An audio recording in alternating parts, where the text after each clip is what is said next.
Yeah, I was going to ask you about that. I mean, Lebanon was already facing economic collapse and multiple humanitarian pressures. Does the country actually have the capacity to absorb 500,000 displaced people today? As we know, Lebanon has been through many conflicts and many phases of this current conflict. So what we are seeing on the ground, definitely the response capacity is overstretched. The United Nations, with all its agencies, including the International Organization for Migration, is trying to respond to the best of our capacities, but also the resources are limited. The same for the government, who is taking the lead in the response. And definitely the communities themselves are the most important actor in this response. They are hosting the people in their houses. They are hosting them also in apartments that they own. So far, as you can see, the number hosted in the shelters can add to 1/5 of the total number of displacement, but we don't know for how long this will continue. You know, if you live outside the shelter, you need to pay rent, you need to cover your own costs. Indeed. And this is sustainable. Indeed. Behind these numbers, of course, are families, right, forced from their homes with very little warning. Well, what are they telling you? What are they telling the IOM about what they left behind, what their most urgent needs are right now? Many of the families or the displaced families left only with their clothes. They left everything at home. They ran out for their lives. And definitely there is a fear of and a high level of uncertainty. We know that also the options for those who fled their homes are very limited. So again, the limited number of shelters and the limited support being offered. Just to mention, also yesterday we visited a center that hosts, it was also remarkable to see how the needs are being addressed. So I would really like to stress the important role the civil society is playing here and the leadership of the government for this response. And interesting that communities are coming together to help. We have also seen, Othman, that a number of people have crossed the border into Syria, Syrian refugees also. Is there a risk that the crisis could trigger new cross-border movements into neighboring countries? No, definitely in any crisis, cross-border is an option. But as we see now also, it is not as easy as it was two years ago or last year. There has been restrictions on the movement across the border.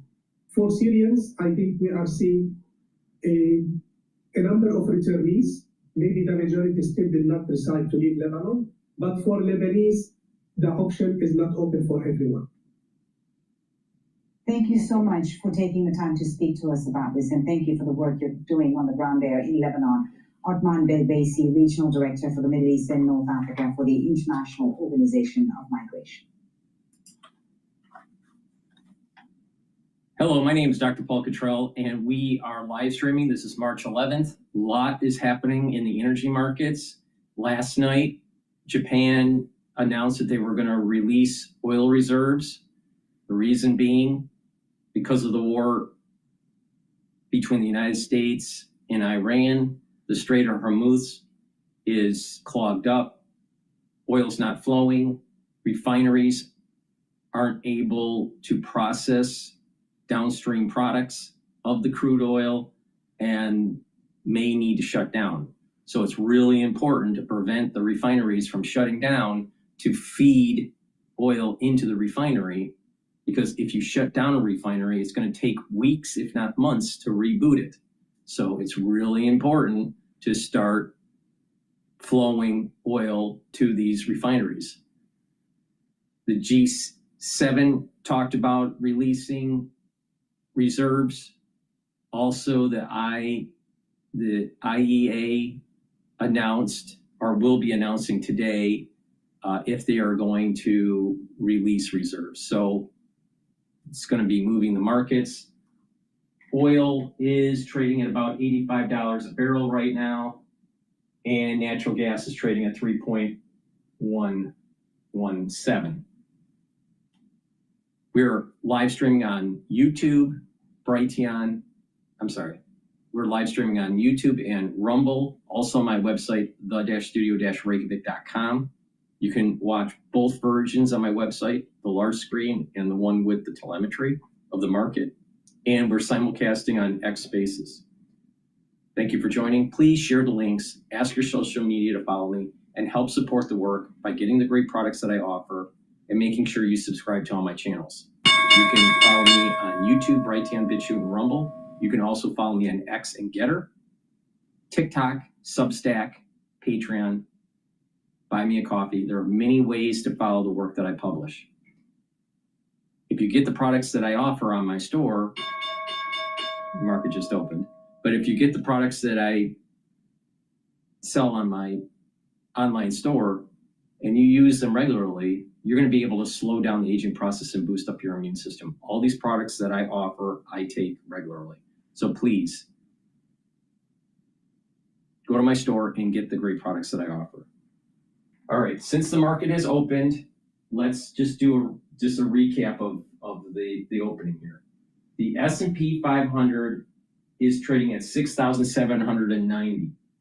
All right, there is a strong support level at 6,660. All right, there's a strong support level at 6,600. Let's put it that way. And there's also another strong support level at 6,450. All right, so two support levels. We're trading above that support level. So if the markets get crazy with the energy and the equity market starts to sell off, don't worry. There's this major support level at 6,600, and there's another major support level at 6,450. Keep on buying equities. You're gonna be thanking yourself for buying equities during this crisis. I still have a target for year end of 7,400 for the S&P 500 to 7,800. So you're going to make some money on this. All right. In addition, the energy markets are wild. All right. It's not easy to trade, even for professionals. So if you can't take the volatility, don't do it. VIX, talking about volatility, the VIX index is trading at 24. I did a market update last Sunday, and I predict that there's a high potential of VIX going to 45 throughout this crisis. All right, so pay attention to that volatility. The Euro USD is trading at 115. The currency markets are relatively stable, and actually dollar is somewhat gaining momentum, and therefore, the United States is a safe haven. The Japanese yen is trading at 158.54. Oil is trading at 85.39, and Bitcoin is at 70,000. Now, in terms of ETFs for the energy sector, you want to take a look at Gush and DRIP. Gush is trading at 34.44. DRIP is the inverse of Gush. That's trading at 5.4. And UCO is long leveraged ETF for crude, and that's trading at 33.98. All right, with that said, please go to my store, the-studio-reykjavik.com. Get the products that I offer to help to improve your health and wellness. These are products that I use regularly. Get the structural nano silver soaps. They neutralize and help your skin. Use them daily. You can get it in lemongrass. I have it in stock in lemongrass and also in peppermint. Get a few bars for your household and use these very high quality soaps. I also have magnesium and zinc. Magnesium and zinc will help to boost up your immune system, but also help with brain function. Magnesium is super important for brain function, and magnesium helps to improve the efficacy of vitamin D3. So when you're taking vitamin D3, it'll work better in your body when you're also taking magnesium. So please go to my store, get the magnesium and zinc, take it every day. And vitamin C and magnesium helps with the skin, helps with brain function, and helps with your immune system. You can take it with the magnesium and zinc, or you can take it also separately, but I recommend taking it together.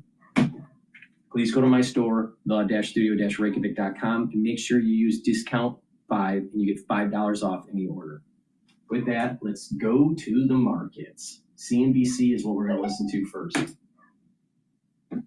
Yes. But I do think, in general, that when you have a conference call like Oracle, which was no longer just pound the chest, and just matter of fact and how big you are, and you know they're going to make money in the back end, that allows Nebius, that allows CoreWeave, that allows Core Scientific, it allows so much to go up. And I know that we have to talk about Hormuz, but if you were to talk about AI, Oracle tells you it's happening. Yeah, leading the S&P this morning, as you said, it's accelerated its gains. Even some software skeptics like Ben Wright's Amelia saying this is probably going to bring some comfort to the group, although he sticks with a hold for now, Jim. But I know that Ben, it's very funny, because Ben said, look, the call's a snoozer. And I was like hoping it would be a snoozer. What you wanted was just a good quarter, and you got a bird. Yeah, that's the other thing the desks are saying is what they didn't even really have to raise their revenue guide by $1 billion. No, they didn't. Now, the people who are buying it have to understand that they're going to drill you. They're going to drill you if they're at the market. Now, so that means that if you pay up, you got to remember that they have to raise $20 billion. But this kind of thing tells you, easy as pie. When you have that stock up, you want to raise $20 billion. It seems like you can do it in a couple of days. It's a remarkable thing, and it's a shame that it's being, well, now it's really showing its true colors. I was just shocked when Morgan was on, and I love her show, because, you get a kind of good pre of what's going to happen. And you look at it and you say, do they not know? Do these guests not know what's about to happen? I mean, this was Vesuvius. And all the people were betting against Oracle. I've seen them in their frescoes. Yes. If you missed what Ellison said about these SaaS companies, take a listen. Thank God we have these coding tools now that allow us to build a comprehensive set of software, agent-based software, to automate a complete ecosystem like healthcare or financial services. That's what we're doing at Oracle. That's why we think we're a disruptor. That's why we think the SaaS apocalypse applies to others, but not to us. Now, you said yesterday that they never lack for confidence, right? So I said that it's going to be great. Yeah. They on the conference call, they're like, well, they're coming out of the tunnel. You have to understand, they're doing There's the the dry ice. Yeah, and they're like coming out there, and you don't want to get in their way.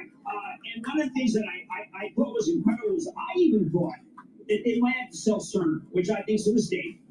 This goes against Epic, which is just unbelievably powerful. Get rid of hospital, you have Epic, it's everywhere. A great portal. I then felt into this that even. All right, let's go to Al Jazeera. They're talking about the Strait of Hormuz and the trade disruption here. Let's find out more about this, the impact on the global economy, with Frederick Schneider, who's an economist and a non-resident fellow at the Middle East Council on Global Affairs. He's joining us from Edinburgh in the UK. Thank you so much for your time. So nearly 1/5, as we saw there, of global oil flows through the Strait of Hormuz. Now, if Iran even partially disrupts this route, are we looking at a short-term market shock or a structural global energy crisis?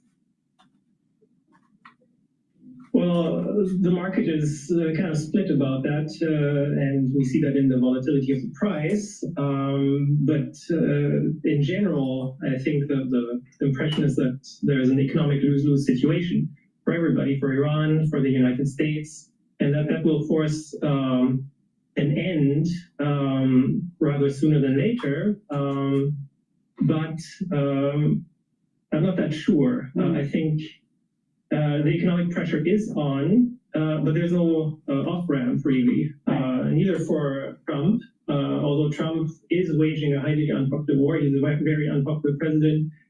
Inflation will only increase that, but I don't think he has a face-saving off-ramp, and he might just be carried away by the unstoppable momentum at the time. So you don't think the U.S. is in a better position than most countries to absorb the shocks, or is it as vulnerable?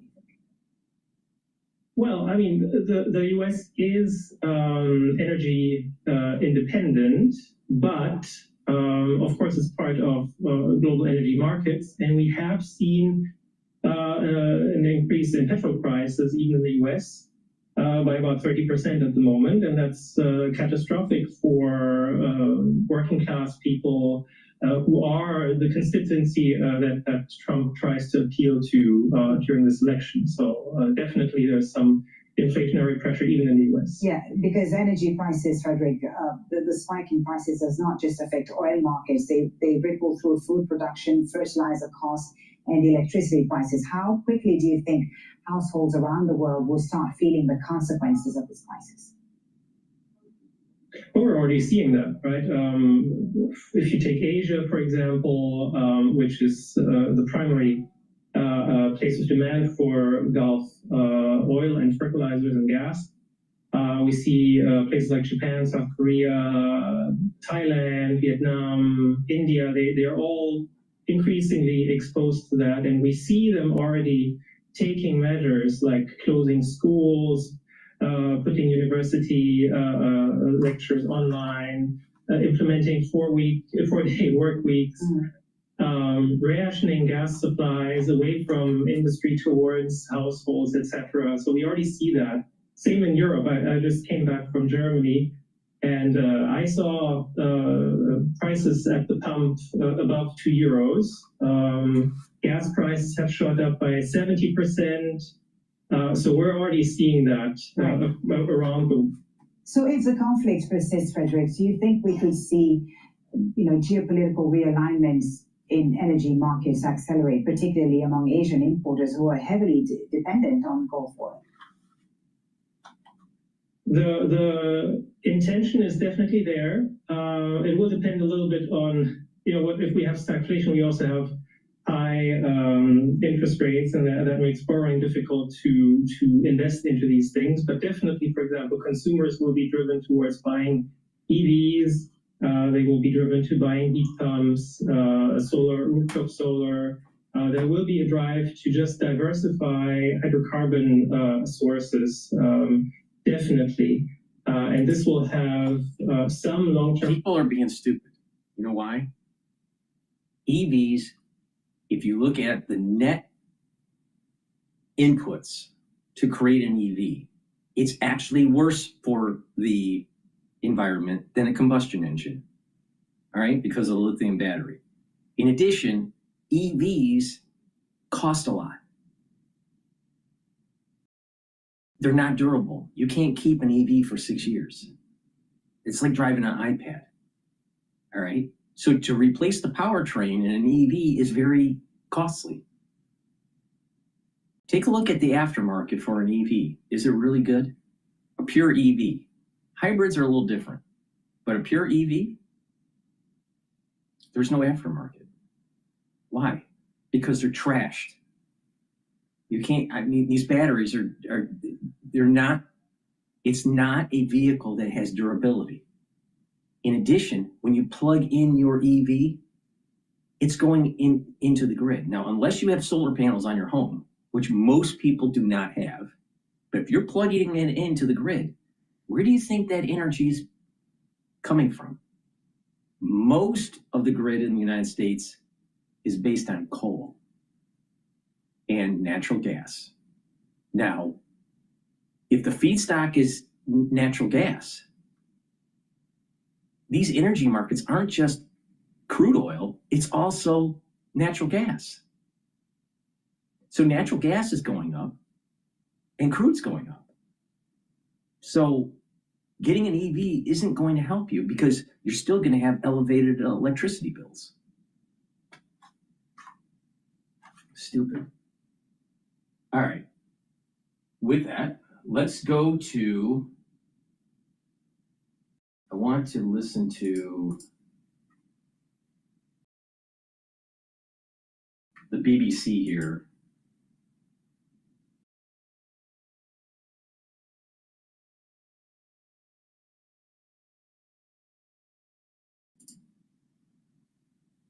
Day 12. Well, let's turn now to David Metzer. He's an Israeli government spokesperson in the office of the Prime Minister Benjamin Netanyahu. Good afternoon. Good afternoon, Martha. Good to be with you. Yeah, Sarah. Sarah, excuse me. No, that's okay. Sorry, Sarah. That's okay. The new Ayatollah we were hearing there about Saudi Arabia waiting to see what direction he's going to take Iran in. What do you know of him the son, of course, of the last Ayatollah, Ali Khamenei. Well, Israel and the US haven't undertaken this action to replace one Ayatollah with another Ayatollah. We're confronting this regime that is racing towards nuclear weapons. They're building ballistic missiles and unleashing terrorist proxies across our region. So what this Operation Roaring Lion is all about is about removing that threat before it becomes irreversible. Do you have any information about him? I mean, because one thing Israel has made clear is just how good its intelligence on those within Iran is. What information do you have about him? Do you know, for example, how badly he has been injured?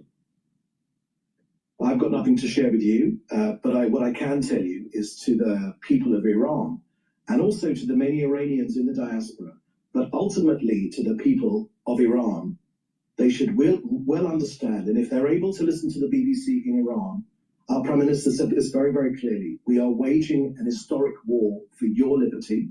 This is a once-in-a-lifetime opportunity for the Iranian people to remove the Ayatollah regime and gain your own freedom. And together with the United States, we're hitting the tyrants of Tehran harder than ever before. Okay, so the old Ayatollah is no more, and I want you to know that neither Israel or the US or the people of Iran or the US want him to be replaced with just another tyrant.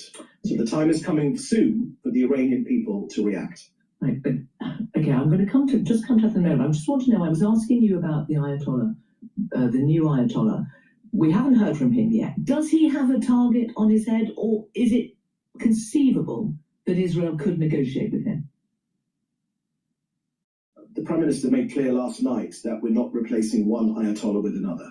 85% of the Iranian people are against this regime. You just played a clip of the funeral for the previous Ayatollah. Don't be fooled. You will have seen the scenes of jubilation amongst diaspora Iranians as well as the brave Iranians on the streets of Tehran and in other cities. They understand right now that this battle, although it is unpleasant for them, of course, to be in that city, we are targeting every single element of the regime.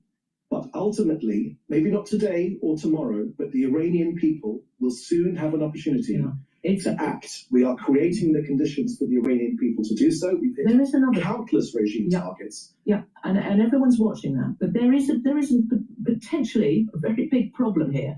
And it was perhaps summed up by Nazanin Zaghari-Ratcliffe, who's among more than 100 signatories urging the Prime Minister here not to get drawn into the conflict. And her argument is that what is happening in Iran is in danger of entrenching the authoritarians in the regime and is counterproductive to what your stated aim is, that Iranians could rise up and should rise up and overthrow it.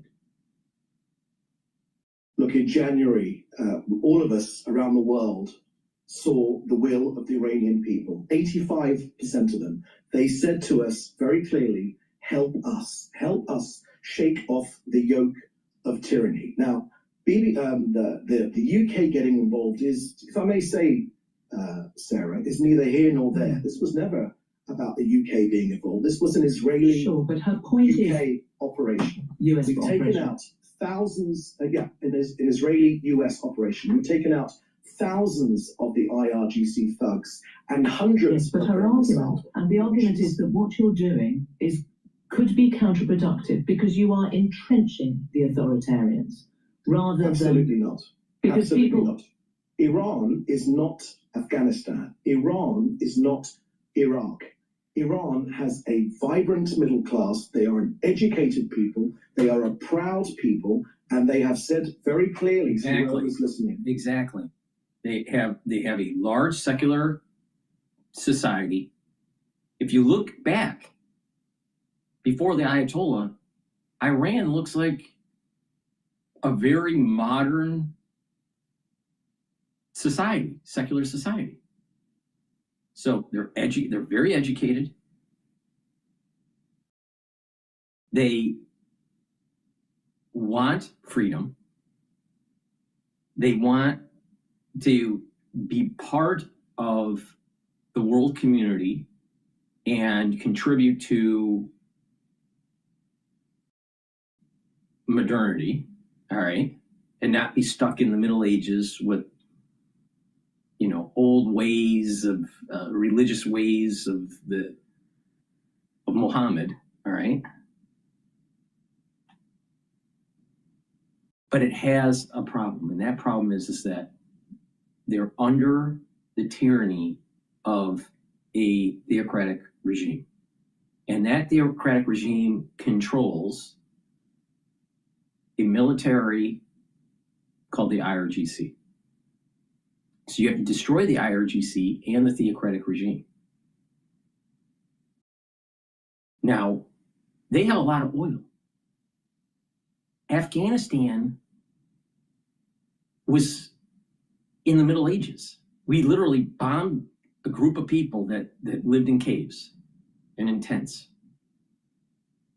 It's hard for a military like ours to really put a lot of pressure in Afghanistan when people are already living in the Middle Ages. Iraq is a little different. Iraq had cities, had lots of culture. I mean, some people believe that civilization started in Iraq, all right? But the point here is that Iraq didn't have really a cohesive country. It's like sectarian, it's divided into three factions.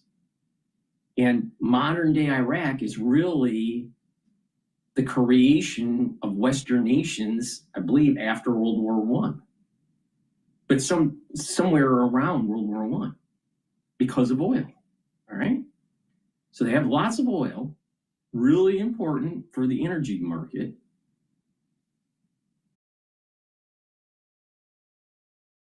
They had civilization, but because of the infighting between the three factions, the population in Iraq isn't as educated. It's not as secular as what you have in a larger nation like Iran. So if we could stabilize the oil flows to help the world economy, because everyone's having a problem, if we could stabilize the oil flows and have that to help to rebuild Iran, after we kill off the theocratic regime in the IRGC, there'll be money there to rebuild the nation and to help to bolster up a constitutional republic. Now, it's important that bringing the Shah back, the Shah's son or grandson, whatever it is, back. Oh, by the way, he has no political experience, and he's been living in exile for all of his life. But having the Shah come back, the Shah's family come back as some sort of monarchy is also wrong, because the educated, secular part of Iran can govern itself through a constitutional republic. We can use our system of government, not a parliamentary system, but our system of government, a balance of powers between a legislative branch, executive branch, and a judicial branch, and where it's bicameral, a Senate and a House of Representatives. When you do that, and you leverage to stabilize the economy in the currency markets, the IMF and the World Bank, and we as a nation and some allies, using some parts of the UN as an institution to help to make sure there are free elections, Iran can be a constitutional republic. And that's what Trump should be saying. That's what Trump should be saying. The end game here is we kill the Ayatollah, the theocratic regime. We destroy the IRGC. We use the international community economically and politically to be able to bolster up a constitutional republic for secular Iran. That's the end game. That's what he needs to say. Because when we do that, we are giving birth, the United States is giving birth to a free society in Iran. My concern is that Trump, maybe the CIA, other countries, they're going to look for an easy solution and bring the Shah's relatives back, or maybe make a deal with some sort of light Ayatollah so they could be a puppet to stabilize the region and make sure oil flows are happening. But if you do that, most likely you're still going to have infighting within the country. And between the secular part of society and a monarchy or a theocracy. And if you, especially with the Ayatollah, the theocracy, if we allow for them to remain, then Trump gets out of office, they slowly reconstitute their military and their weaponry and their nuclear capability, maybe even biological weapons. And we know all about that, right? How are we gonna deal with the problem then? We're never gonna have a president like Trump ever again. In our lifetime, we will never see a president like Donald Trump. There will not be a president that's willing to do what he's doing. This is our last shot to do it. This is our only hope to make sure that we get the job done. If we fail at this, future generations will suffer. Now, they're either going to suffer through biological warfare, chemical warfare, and or nuclear warfare. So killing the regime and taking some pain through the energy markets is better off in the long run. Because if you kick the can down the road, if you try to use expediency to solve this problem, what's going to happen? Future generations are literally going to die, and it's going to be measured in mega deaths, not just 6 here, 10 here, 100 there, 1,000 there. It's going to be measured in millions.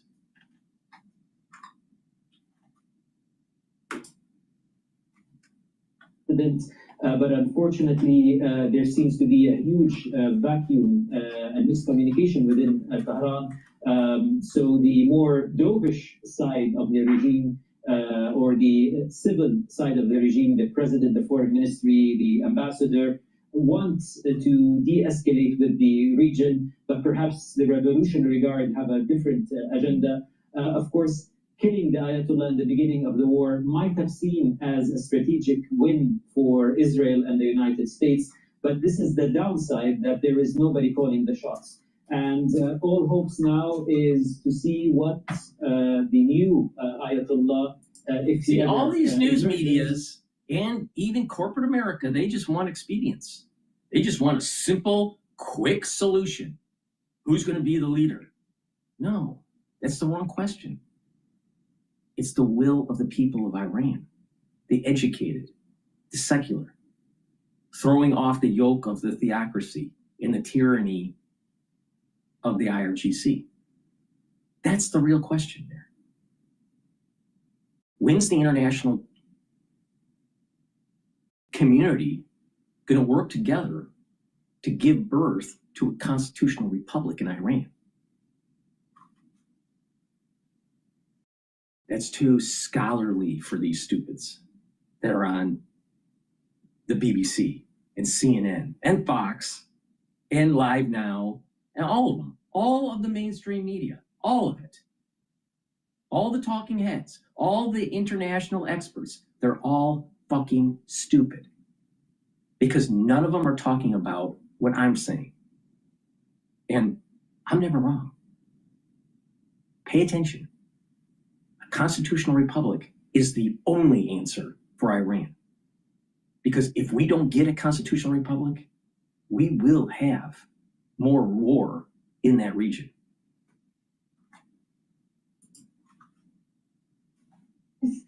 Within the administration and in the Republican Party about last week's oil spike. I think right now Republicans see it as a manageable problem so long as it's not a persistent issue for the GOP. But there's definitely, what I'm sensing is some nervousness about that, for sure. Well, that essentially will come down to the cost of living, of course, which, of course, he was elected to solve.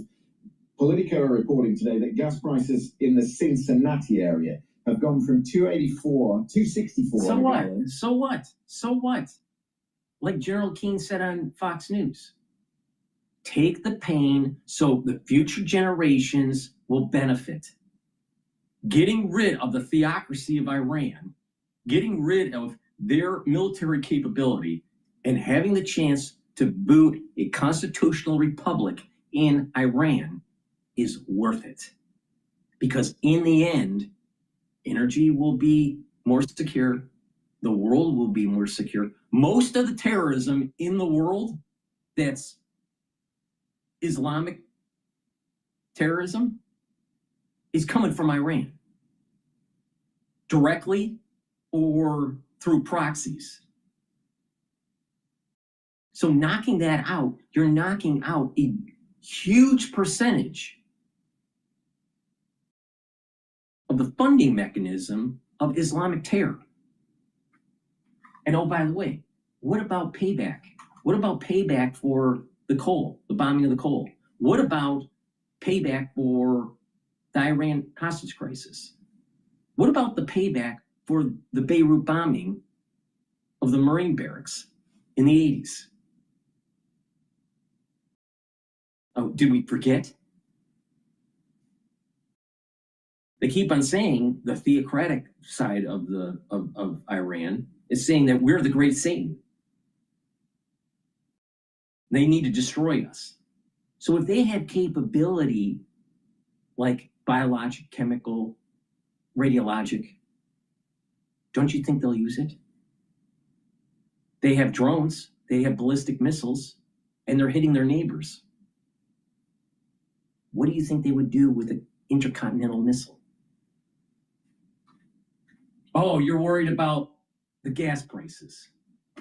You're worried about the cost of energy. In the long run, the world will be better off. This is why I keep on saying, don't look at this from a short-term fix. It's got to be a long-term solution.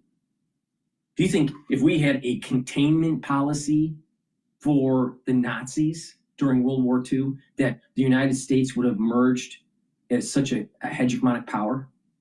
The world was better off by absolutely destroying Germany.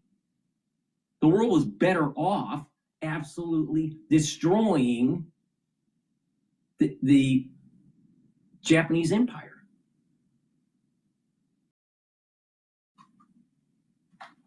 Quick solutions, they don't last. It's kicking the can down the road. And the whole problem in the Middle East has been this issue, kicking the can down the road for decades. To see some of the developments there. So having the resource to speak to people to get the most up-to-date in this fast-changing situation. The UAE has obviously established itself as a safe haven in the region. I mean, it does very well from that. It profits enormously from it. That has undoubtedly been damaged. There must be some sensitivity about the reporting, if not to spread panic, but also to protect and defend what is so dear to the UAE. I think it's not about sensitivity. It's about accuracy. Again, as I said, in a fast-moving situation. Also, as you said, it's a safe haven. There are people here from all walks of life who have had different experiences, and there are different industries. We've just had Iranian state media saying that this is a war on infrastructure, and infrastructure in any war, in any country, is part of the national security, is an extension of national security. And, you know, I'm sure you, like I, have covered wars in different times where you have to be very careful that what information is being shared and what information we can have is not actually becoming part of the war effort or war propaganda. Do you get a sense that the interceptors which are being fired to bring down these missiles and drones that are incoming, that there are enough stocks of that, or is there some apprehension about that? I think the stocks I are don't depleting. think that's the sort of issue that you can go with a sense, even though we are hearing global officials now saying how they feel about something or they sense something. It is about facts on the ground and what's there. There isn't apprehension because, again, the officials we speak to, the sources we speak to, are quite confident of their abilities. And also, let's not forget, from Italy to France to South Korea, there are many countries There's that are breaking now news part on of this CNBC right now.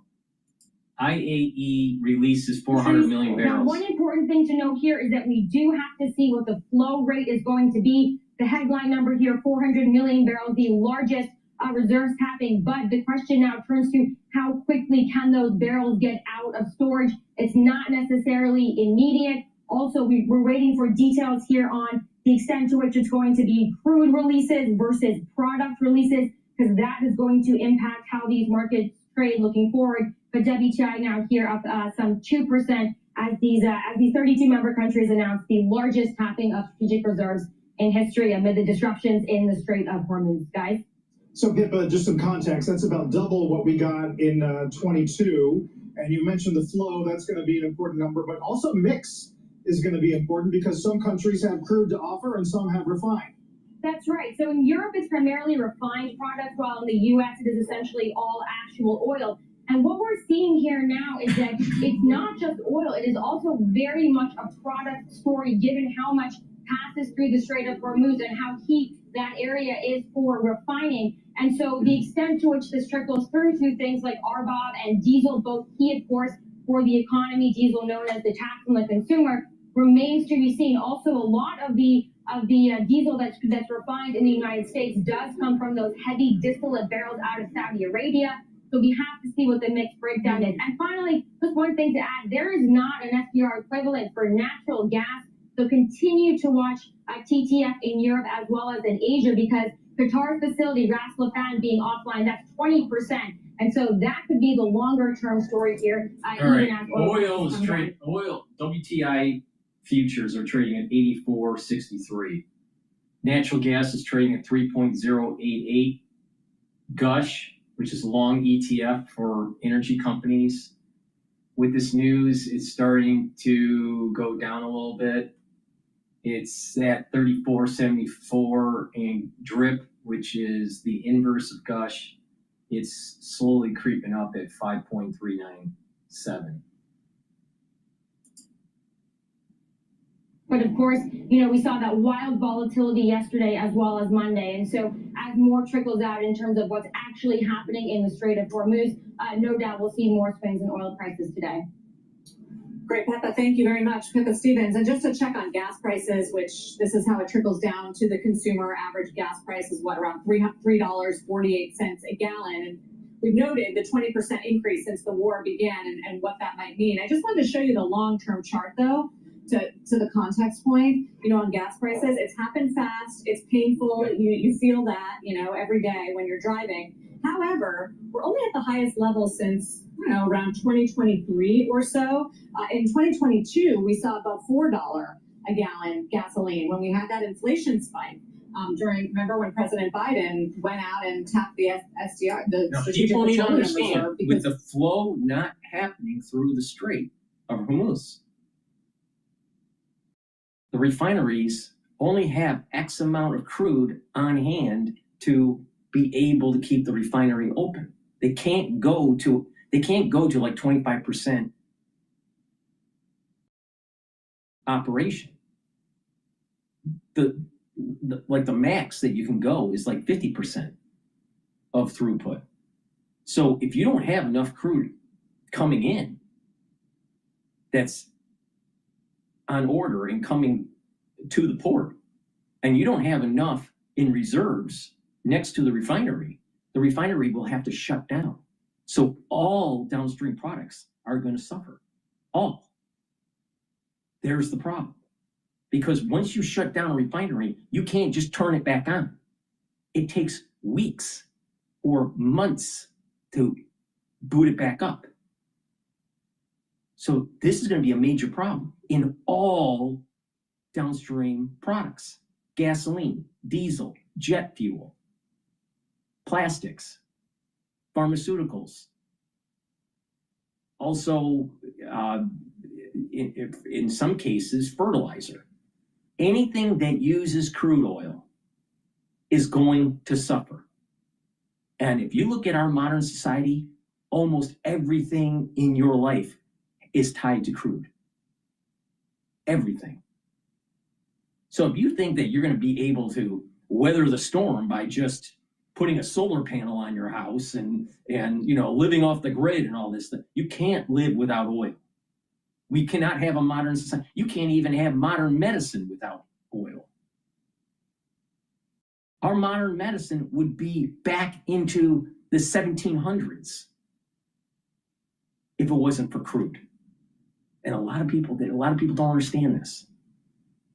So they have to release the reserves and some of the products that are in reserve by these countries to try to help with the price.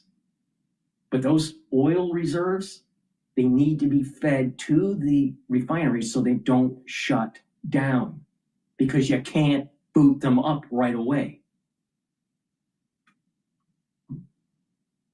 All right, this is major. Okay, with that, I want to listen to what Bloomberg is saying about this topic here.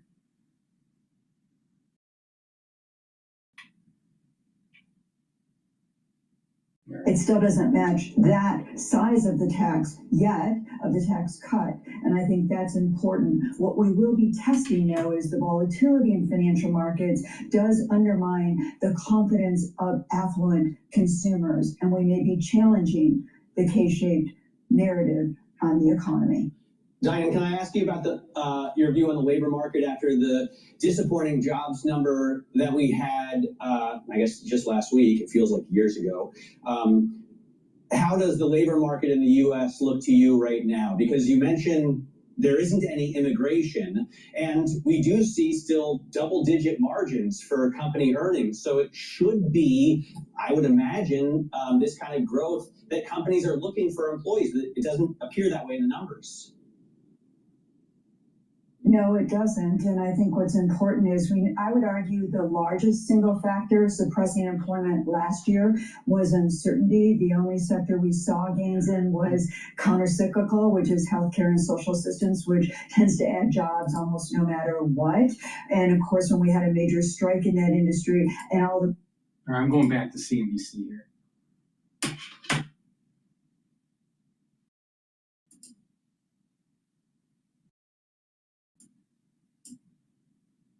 It's kind of where it should bottom, if it's going to bottom in this neighborhood. So if we're going to get past the Iran stuff, we also have to look to, well, do we get past the private banking issues? And, you know, watching these private capital stocks, if they can act better amid just widespread pessimism. Let's go to BBC.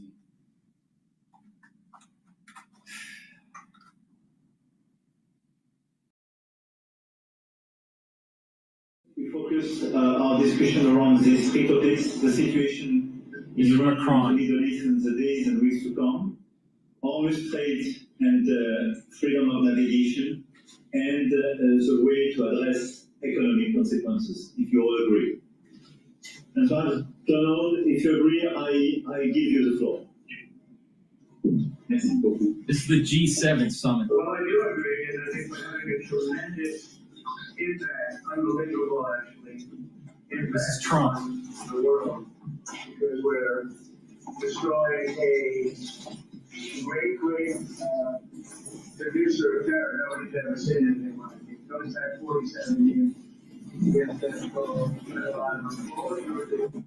You know, another thing that's important here, the audio on that G7, it was being recorded off a cell phone, so that's the reason why the audio was so bad.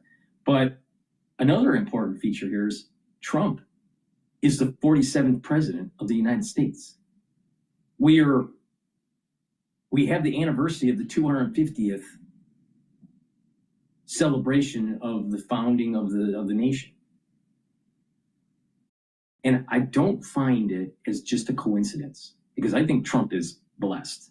Don't understand why, but he's blessed, all right? He's the 47th president, destroying Iran.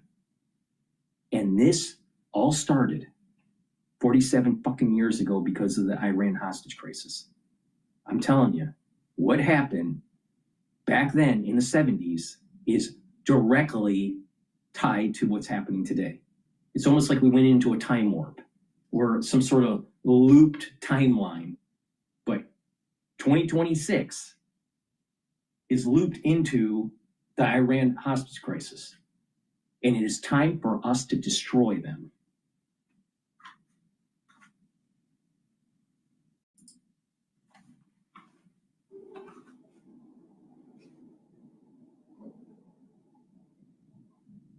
All right, let's listen into Al Jazeera here. On video by eyewitnesses across Israeli territory of air defenses unable to intercept those missiles. And let's just remind our viewers, according to Israeli sources, up to 50% of the missiles that Israel uses have cluster warheads, which means that they split into several missiles, really, with a radius of up to 10 kilometers. That means that rescue workers and emergency workers have to comb that radius for hours in order to make sure that there are no unexploded ordnance to really verify where they fell. We've seen reports of several fires in impact sites, but the Israeli military censor insists that all missiles fired overnight and today did not cause any damage. But the threat is clearly persistent, Noor, and Israel is engaged on another front in the north with Lebanon. How is that affecting the mood at home? How are people coping with this constant state of war? Hey, it's time. This thing has been going on for 3,000 years. It's time to end it. Please go to my store, the-studio-reykjavik.com. Get the omega-3. This will help with your cardiovascular health. You should be taking this every day. How it works is it brings down inflammation, and it also helps to improve your lipid profile. When you do that, you're reducing plaque formation. Super important. Please go to my store and get the omega-3. And a dual-purpose product that I have on my website, the-studio-reykjavik.com, olive leaf extract. This will help to boost up your immune system and help with your cardiovascular health. It brings down inflammation, helps with the lipid profile. You can stack them together to get a synergistic benefit to help with your cardiovascular health, but you also are helping your immune system, right? So you get more bang for your buck. So please go to my store, get the omega-3 and the olive leaf extract so you're healthy, so you see the actual destruction of Iran by the United States. Because you know what? It's been 47 years in the making.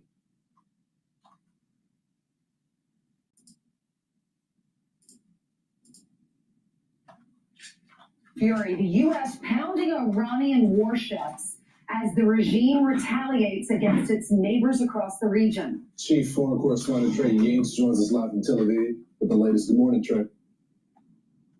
Yeah, Lawrence, good morning. It was another sleepless night here in Tel Aviv as air raid sirens blared across the city 4 separate times, sending people into bomb shelters. Many missiles intercepted overhead as the Israelis and the Americans continue to degrade the Iranian regime and their ability to launch these types of attacks against Israel and regional Gulf countries. We have some aftermath inside of Iran showing you some of the damage, not only around the capital of Tehran, but other areas. There is a concerted effort by the Americans and the Israelis to degrade Iran's ability to respond with attacks, including ballistic missiles, cruise missiles, and drones. Now, Israel's Prime Minister Benjamin Netanyahu spoke today about the ongoing success of this operation.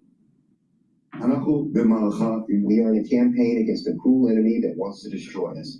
We crushed their nuclear and ballistic capabilities in Operation Rising Lion. Afterwards, instead of learning the lesson, they tried to redevelop them and bury them deep underground in such a way that we could no longer target them. The Israelis are looking east. They're also looking north at the Iran-backed Lebanese militant group Hezbollah. Some new strikes there overnight. And no one's talking about individuals. No one's not only to Hezbollah, but none also of the this. IRGC.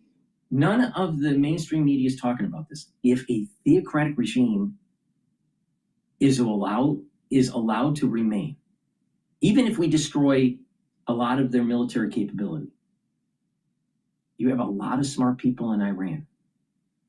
All right? A lot of very educated, smart, Ph.D. level in engineering and in science. They can make biologic weapons. So even if we are able to destroy their nuclear capability, The barriers of entry for biological weapons is very low. Doesn't cost as much energy, doesn't cost as much time, doesn't cost as much footprint. It's hard to detect.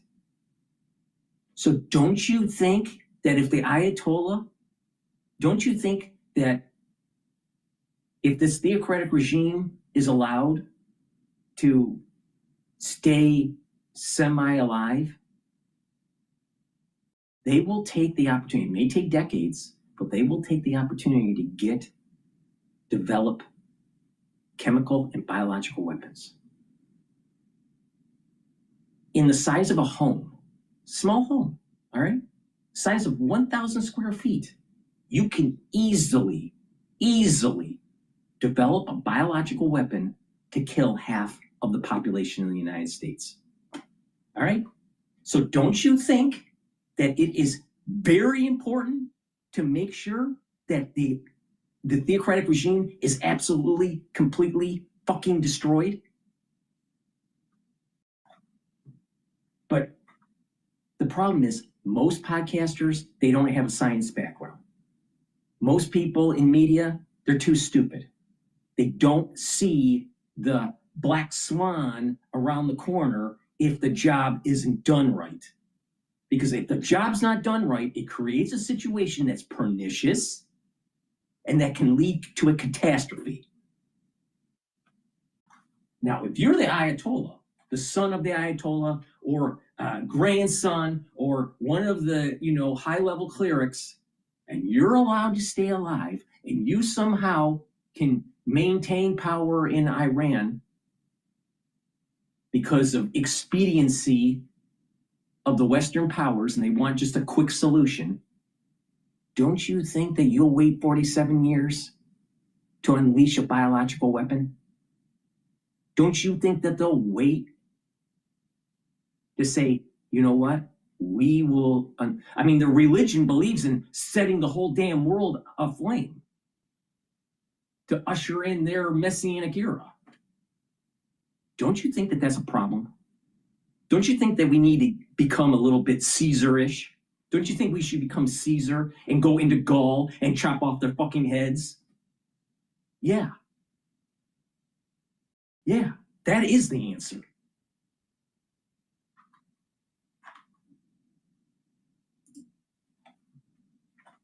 Know that according to the IDF, they have moved a brigade, the Golani Brigade that was inside Gaza, to the northern border in preparation for more offensive actions against Hezbollah. A top spokesperson for the Israeli military talking about this operation.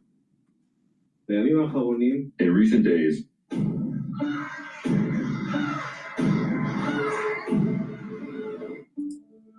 something's different.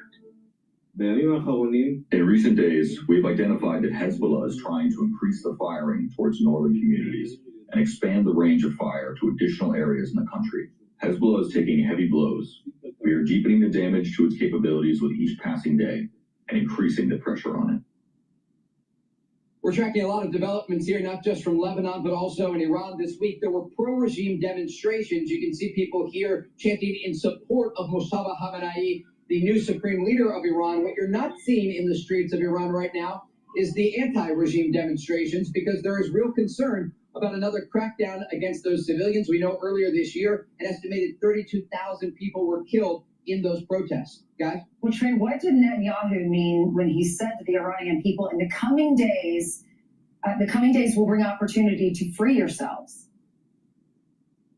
I'm working on some reporting on this specific topic right now, but there are clearly things going on behind the scenes that indicate the Americans and the Israelis want to empower the Iranian civilians who are against this brutal regime to go to the streets once again. We don't know exactly when that will happen or if the conditions will remain in a way that would allow them to go to the streets and not be killed by security forces. But we do know, as a result of Operation Epic Fury, many of the people responsible for the crackdown on protesters have been taken out, and the besieged forces and IRGC headquarters in Tehran have been destroyed in this operation. And so these heavy blows will continue to be inflicted on the Iranian regime, and we can expect an increase in strikes throughout the day today and even into tonight.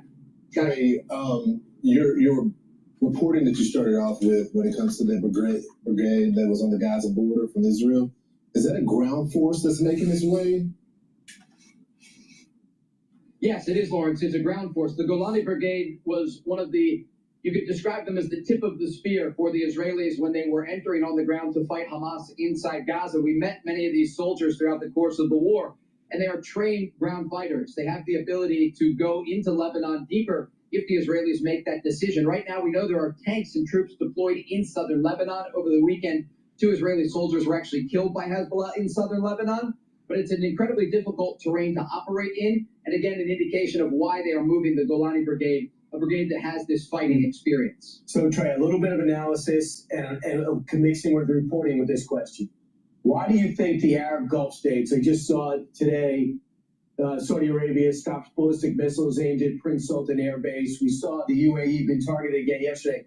At what point do they start standing up for themselves and hitting back? Do you think the very soon? Israeli forces... Very soon. Qatar's representatives have basically said that this is a sovereignty issue. Iran bombing Qatar is an act of war. So you have nations, and here's the thing. A lot of people don't understand. You have the Sunnis and the Shia. Iran is Shia. A lot of the other Gulf states are Sunni, all right? But they have populations that are small that are Shia. And so, you know, they're a little bit worried of maybe some instability in their country.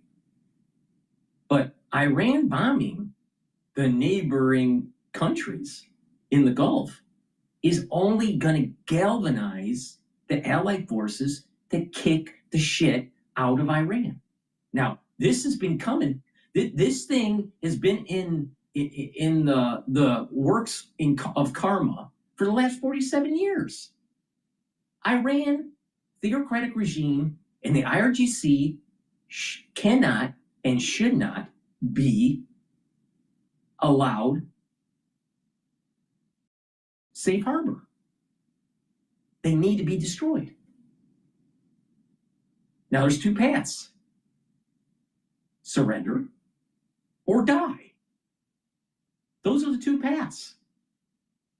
It's not maybe, you know, we'll make a deal. That is the real option set. If we try to find a middle road to that and to allow parts of the IRGC to remain, or some sort of theocratic regime to rule Iran, it's only going to make things worse down the road. The problem that Israel has with Hezbollah and Hamas is that they didn't get the job done. They didn't get the job done in the 70s. They didn't get the job done. Israel didn't get the job done in the 80s. Israel didn't get the job done in the 90s. Israel didn't get the job done in the 2000s. Israel didn't get the job done in the 2010s. And Israel is now waking up and realizing, you know what? Maybe we need to get the job done. But you have half of the population in Israel that doesn't want the war. Oh, it so happens to be that most of that population doesn't even follow Torah law. They're so secular that they're super liberal. And you have a lot of the media out there that is looking for Trump to fail. They're not on Team America. They're on Team Iran. Oh, we're going to have higher energy prices. Oh, it's going to hurt the economy. It's hurting the stock market. That's all short term. And if you play it smart, you can make money in it. Even if you don't want to play the energy sector because it's too volatile, just buy into equities. When this is all said and done, you're seeing a 7,000, 8,000 S&P 500. Now, that doesn't mean it's going to be easy.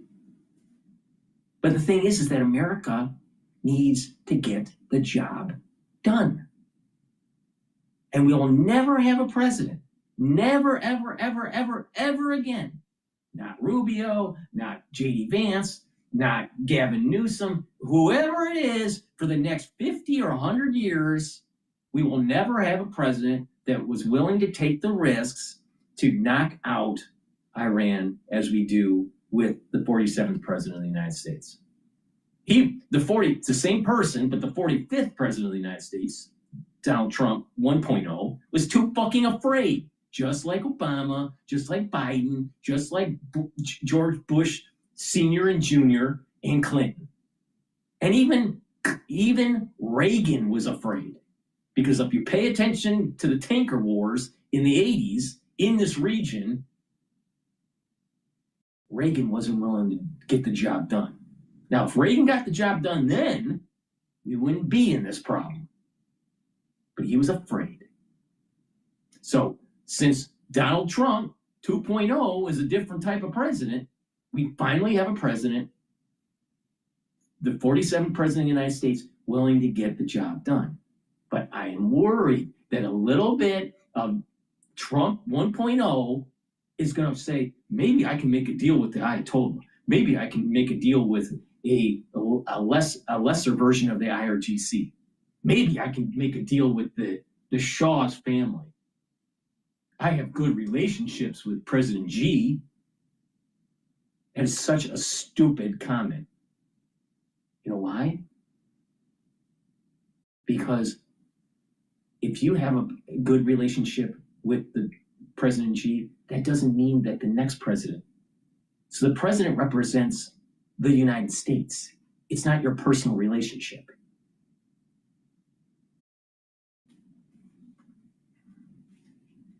So Trump worries me. Trump, I think he's on the right path, but there's still an element of 1.0 Trump where you look for expediency. That is definitely the wrong path. So what if we have $200 oil, which we're not going to have? But so what? So what? Stop complaining. Buy the futures. Make money in it. So what? The real issue is destroying the enemy. I mean, we do not even have the Constitution, the wherewithal in our citizenry to be able to weather the storm of the Iran war because of higher gas prices. Can you imagine what people had to go through during World War II in the shortages they had? I mean, there were rationings that were taking place with food. People are still living high on the hog today. Compare what people were living during World War II to right now what's happening. And we have people that aren't willing to get behind the president and actually support the war effort. Think about that. We have lost our war ethos. Pete Hegseth is right. Look at the military. The military is doing a great job now, but the military that he inherited when he became Secretary of Defense, Secretary of War right now, all right, was a neutered military, a military of DEI, a military that couldn't even do sit-ups or push-ups or run a mile. Too many generals, too many participation medals, and no war that was won. We didn't win Afghanistan. We didn't win Iraq.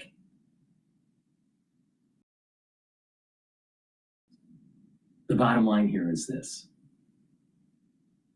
The United States needs to have a stronger backbone. And the population, it's not there. It's not there. You see it in the mainstream media. Oh, your gas prices are going to go up, so we got to shut down the war.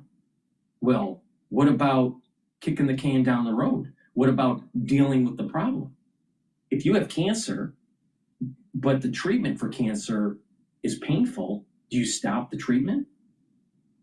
Let's say there is a high probability of having your cancer go into remission or to be cured of it, but you have to go through some pain. Do you go through the pain? Or do you just say, I don't want the pain anymore, I'm just going to die from cancer? That's the situation that we have with Iran.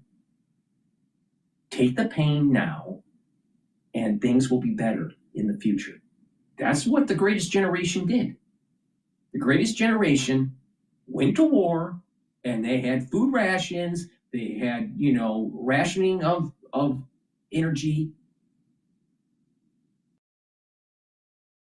But today, oh my God, people start having a mental meltdown that energy prices are so high and, they're so stressed because of the news.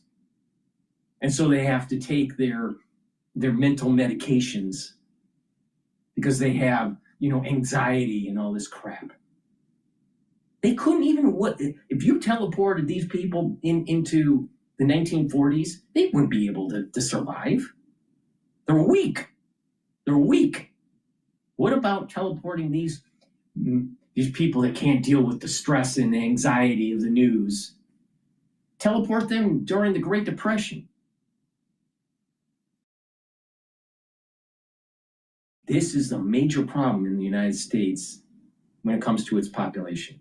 Now, Pete Hegseth is fixing the military part of it, but we still have a bunch of wussies in our country that aren't willing to get behind something that's really important, that will last generations.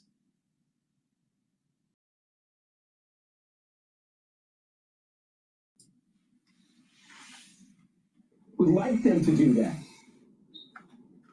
This is another great question, and I want to be careful with my reporting here. I'm also working on a story about this, but there are conversations happening behind the scenes about possible involvement of Gulf states. They understand they're taking a massive amount of ballistic missile fire and drone attacks against not just U.S. military targets in their countries, but also the civilian population there. And so certainly this is a consideration. I've also been talking with Gulf sources, and they say there is a red line. We're trying to understand what that red line is as these attacks unfold. But the fact that we're seeing drone attacks and missile attacks against cities like Doha, Abu Dhabi, and Dubai, these are areas where international tourists go. We know there were thousands of American citizens earlier in this war that had just been vacationing there. These are countries that are not used to taking this type of incoming fire, very different from Israel. And so those conversations are taking place, and considerations are underway about more involvement, possibly not just defensive, but also offensive capabilities. That would be a game changer. Yeah, and you know what I thought about? We interviewed someone, wasn't the lady we interviewed? She was stuck, she was an American, she was stuck in Dubai. And I instantly thought, like, these drone attacks are happening where a lot of Americans are not able to leave. Have the Americans who have wanted to get out, have they been allowed to get out now? Yeah, absolutely. Tens of thousands of Americans have been able to leave the Middle East as a result of efforts that were made by U.S. Secretary of State Marco Rubio, Assistant Secretary of State Dylan Johnson, and others who have been behind the scenes working with not only charter flights, but also ground transportation and coordination to get Americans out of harm's way at no cost. And so that has been a very successful effort so far. We've even seen some of the video of Americans returning, for example, to Dulles Airport outside of Washington after they've been able to get out of the Middle East. And so we understand these efforts will continue, but so far tens of thousands of Americans have been able to come home in the aftermath of this war beginning. All right, thanks so much, Trey. Thanks, Trey. Are they trying to get an economic toll, have the region pay an economic toll, we'll pay an economic toll? The one way to do it, to bring that price of oil down and gas, is to start escorting the ships. I hope we start doing that. Yeah. The minute the escorts stop, you're going to watch the price per barrel go down. It's already down in the 85 from 120. It did go down. Meanwhile, now let's go to Steve Harrigan, who is live at the border between Iran and Armenia. Steve. U.S. Central Command saying that Pluto TV has a universe of free content. This is the message. Pluto TV is always.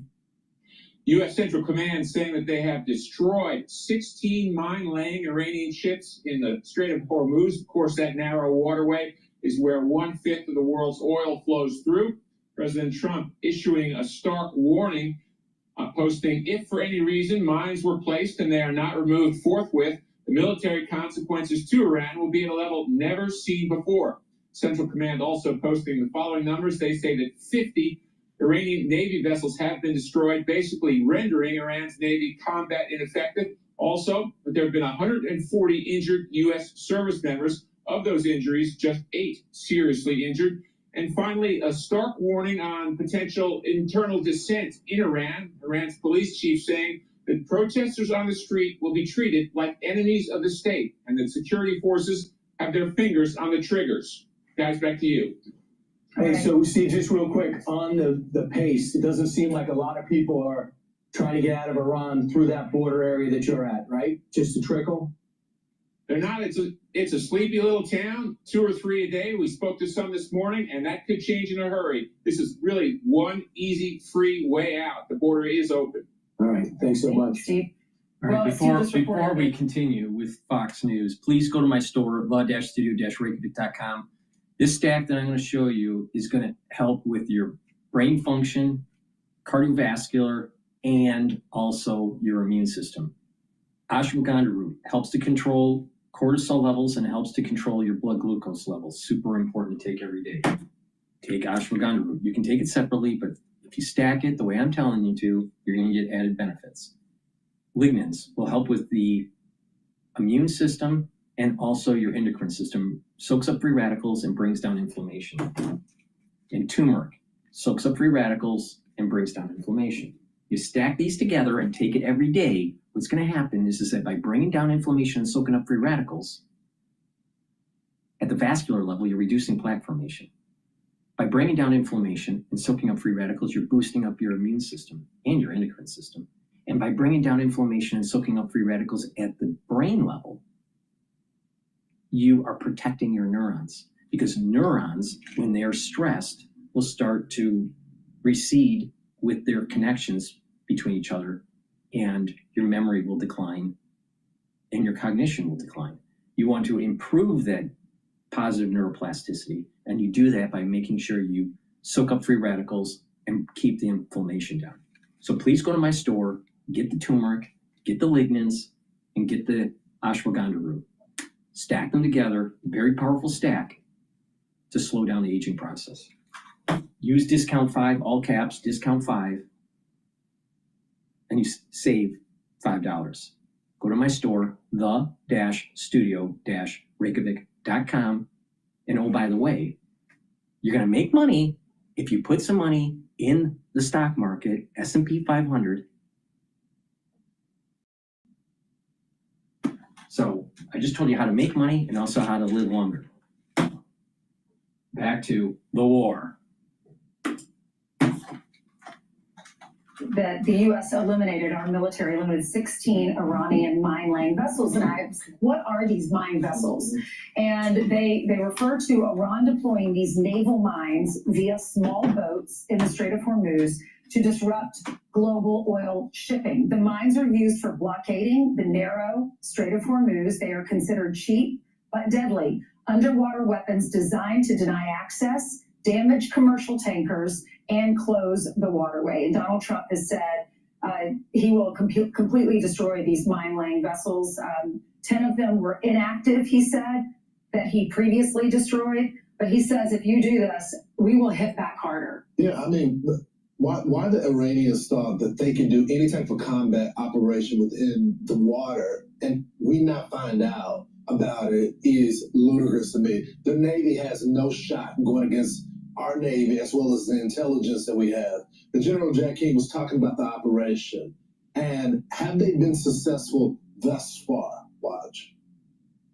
The offensive operation is succeeding daily to strip away all of their offensive capability, ballistic missiles and drones. And we're penetrating underneath the ground to underground sites to get those missiles, take down those launchers, take down the transportation that moves them, take down the command and control. It is a systematic, deliberate approach to do it. And the same thing with the drones. And the proof is there. Objectively, the percentage of their ability to retaliate is down way over 90%. And that is quite remarkable in itself. Right. With those boats, it looks like we've destroyed 50 of the main naval vessels that they have, but 80% of the small boats are still out. And they say they got between 2,000 and 5,000 mines. So they have to stay on top of it. But if they could just get the escort, a system of escorting these barges out, then oil and gas will begin to drop. And guess what? China, we only get 5% of our oil and gas there. China gets about 50% of their oil, and their oil goes through there. So the world would benefit from that. I just wonder how soon until we decide to grab that Carg Island, where 90% of all the Iranian oil is shipped. We have that. You want the ultimate leverage, we have it. There it is on the map. Yeah, I mean, I just think that that's something the president's talked about since the 80s. Everyone knows it, and that would really get their attention. So I think that... What are you hearing, Brian, about the hesitation as it relates to the island? Well, the hesitation would be there might be a temporary uptick in oil because with us, the transition of us being in control of it, the Iranians get pushed out of it, there might be very little coming out of there. But Iran can't exist economically without it. So if you want to create ultimate leverage on a regime that they're so scared, they're afraid to put their supreme leader out in public, I think that's one way to do it. If you're in control of it, you literally are doing what you did with Delcy Rodriguez. We took all their ships and said, nothing's coming in or out. We'll control your oil. We flipped the government, take Maduro out, and now we're refining their oil. So you bring up a good point. The new leader, who you had heard, you had asked, was his leg amputated? We've heard he was injured in that first attack.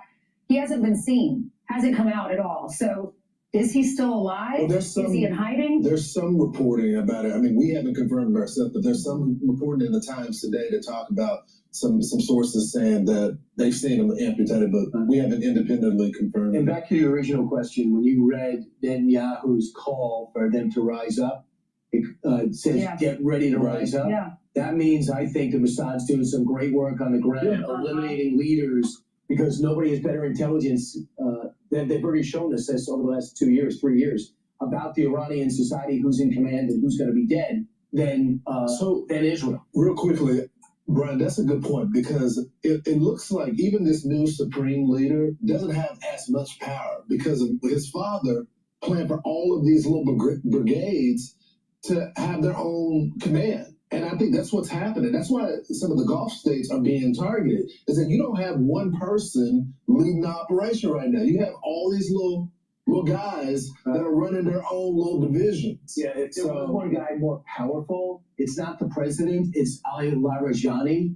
He's the guy that gave the order to start cracking down on those protesters and killing them in cold blood and piling up the bodies last month. He's still there, and he's trying to taunt our president. I'm Steve Ducey. I'm Brian Kilmeade. And I'm Ainsley Earhart. And click here to subscribe to the Fox News YouTube page. Please go to my store, the-studio-reykjavik.com. Get the vitamin B complex. This is very important if you're 40 years of age or older to take vitamin B complex. The first 4 B vitamins will help with the electron transport chain in your mitochondria, so you're increasing your ATP levels. That basically translates to you have more energy. Your cellular metabolism is going to increase with the vitamin B complex, and you're going to be protecting your neurons through vitamin B12. Clarity factor, very powerful neurostack. Gets rid of that brain fog, allows you to concentrate, and by taking this every day, you're going to improve the dendritic connections, so you're going to be thinking faster and have better memory. Super important to help improve your brain function. Get the clarity factor. Good night formula, super important to take at night, so you get into 3 to 5 cycles of REM sleep and deep sleep. It has tryptophan, melatonin, GABA, and passion flower. So you get a good rest. You're going to be in those 3 to 5 cycles of REM sleep and deep sleep, so you're detoxifying your central nervous system, consolidating memory,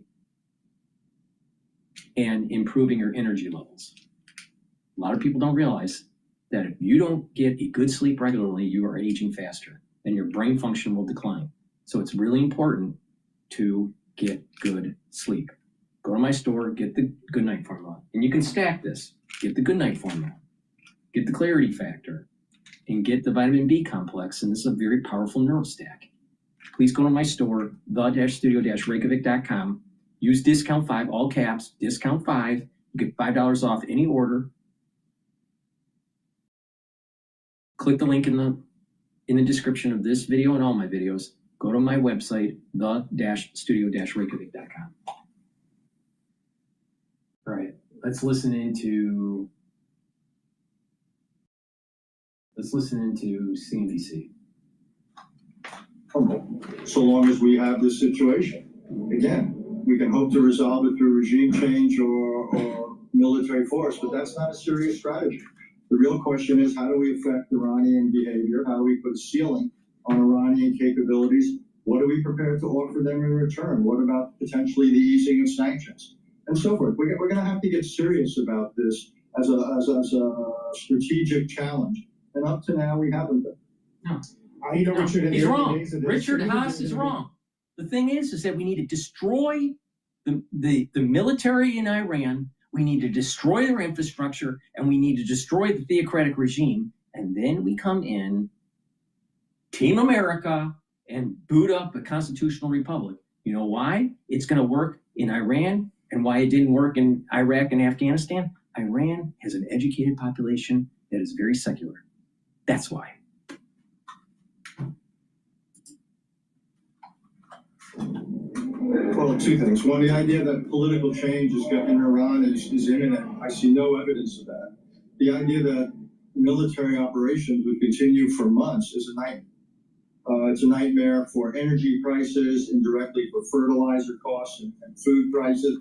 It's a nightmare for anyone who wants to build a data center in the Gulf states. Would you rather pay higher energy prices now or have a nuclear weapon detonated in 5 years, 10 years by Iran? I mean, it's so asinine. Take the pain now to get rid of a major threat to the world economy, to the world stability. Iran's theocratic regime is a cancer to modern society. And it may not be popular politically, but when you're after a peace in the Middle East, and a once in a decade opportunity to try to achieve that and make the world a safer place, it feels like something we can tolerate a little bit. That's the way we should. If I thought there was a serious chance of quote unquote peace in the Middle East, whatever that means, I'd say, yeah, let's go for it. But I don't see the opportunity. And it's more than just the gas is going to cost you more. See, this is the type of person, Richard Haas would be the type of person that says, let's not fight the Germans. Let's not fight the Japanese in World War II because we may have a problem with energy costs, or we may have rationing, or there may be too many people that sacrifice for their country. It's a wussy. Richard Haas is a wussy.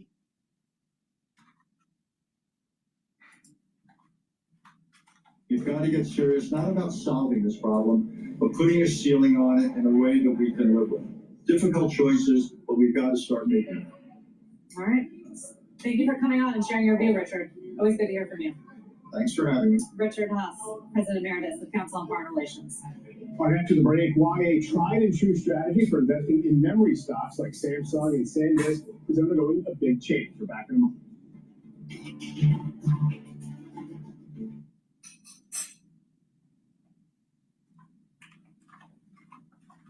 It's a major problem with these people that are on the mainstream media. They're not. All they're doing is fuming the flame. They're not on Team America. They just. I don't want to have any pain. I don't want to have any sacrifice, personal sacrifice for the war effort. That's what they're saying. Where is the fortitude of being an American? What the hell? Shit. It pisses me off. Let's listen to General King. Finance the old way. Finance the ramp way.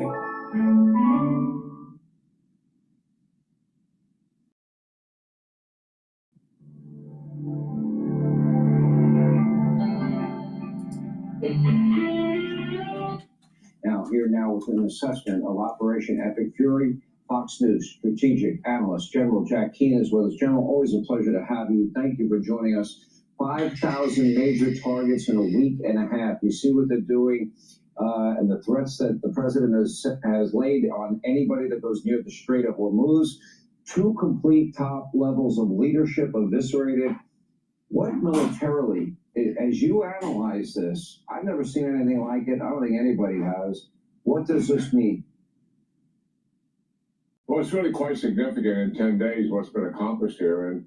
And really what's happening, we've got these two proven, experienced militaries who've come together with shared values, shared interests, and a common objective here, working together in an air campaign that exceeds anything that we have done in decades. And look at, we operated with allies before. They were willing, and some of them didn't have much capability. And some others were willing, but they wanted to be in a non-combat area. They didn't want to be threatened too much. Or they were willing, but we had to provide air support, intelligence, and logistics support from them. Here come the Israelis. They are completely willing. So Oscar is in the chat for the live stream on YouTube. And he states that that he doesn't condone any war. All right. Some wars you have to fight. Some wars it's virtuous to fight.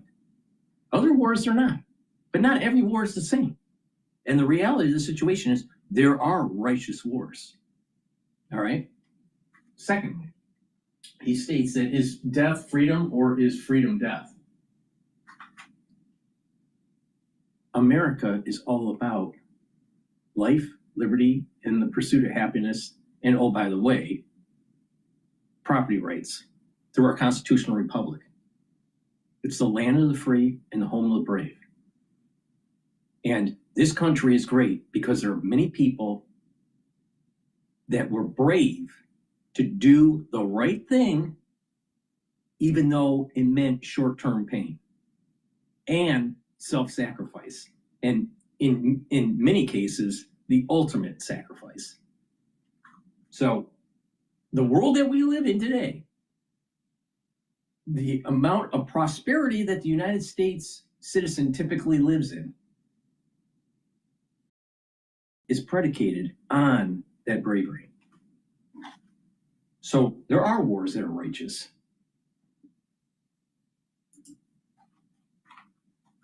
And they have enormous capability themselves, and it's proven capability. They know how to fight, and they want to get into the fight. And we know why this is. They're fighting for their very survival. And they are a proven, capable organization. We have a 3-star general with a full staff inside the IDF headquarters. They have a 1-star general with a full staff inside the CENTCOM headquarters. The communication that goes on is considerable. And the trust and confidence that we have with each other is also quite exceptional in terms of what we have had in the past. And that is one of the reasons why the results in terms of the execution of the plan has been so stunning and remarkable. And nobody is exaggerating anything here. This is the facts that are on the table, and you've heard them presented here. The offensive operation is succeeding daily to strip away all of their offensive capability, ballistic missiles, and drones, and we're penetrating underneath the ground, think about it. Sites. There are over 5,000 targets that have been hit. All right. Just imagine if we allowed Iran to continue to build up, and not just that, because of this war being so righteous, we're using this as a test bed and a shot over the bow with China.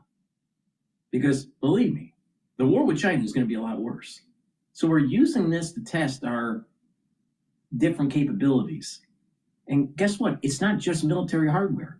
It's also the training of our military staff and also the war planning. And with all of that experience that is built up, we will become a very lethal force against China. Those missiles, take down those launchers, take down the transportation that moves them, take down the command and control. It is a systematic, deliberate approach to do it. And the same thing with the drones. And the proof is there. Objectively, the percentage of their ability to retaliate is down way over 90%. That is quite remarkable in itself. Defensively, Sean, we have been able to defend what they have been able to launch. They wanted to launch salvos of 25 and 50. Why? To overwhelm Israel's defenses and our own U.S. bases and our allies and partners in the region. They haven't been able to do that, only by an exception. 10 or 12, but normally 2 to 5. And that is well within our ability to handle it. And therefore, the penetration, in other words, what gets past the interceptors, is down in the single digits. It was 14% during the 12-day war, and in April, when Iran attacked Israel, it was up around 20%, which was totally unacceptable. So the fact that the casualties are light, and we certainly grieve and mourn and honor the 7 troops that we have lost and the others that are seriously wounded. And our heart goes out to their families. And with conviction, knowing what they sacrificed here, we are pursuing these objectives with deliberateness and vengeance to get this job done. But the reality is our casualties are very low. And it's because of the success of the offensive operation in taking down the means to attack, and also the success of our defensive operations in its ability to intercept it. It's true for us, it's true for our allies, and it's true for our allies in the region, and also for Israel, our partner in the fight. So yes, this operation is succeeding. 10 days in, how far do we have to go? It's based on the conditions. And that's what we mean. Based on the conditions of achieving those objectives will determine how long this takes.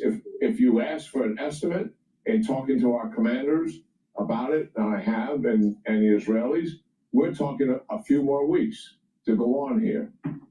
But that could change. It could be sooner based on our achievement, or it may take longer because other targets come up as opportunities for us, and we want to finish that job and make sure it's complete.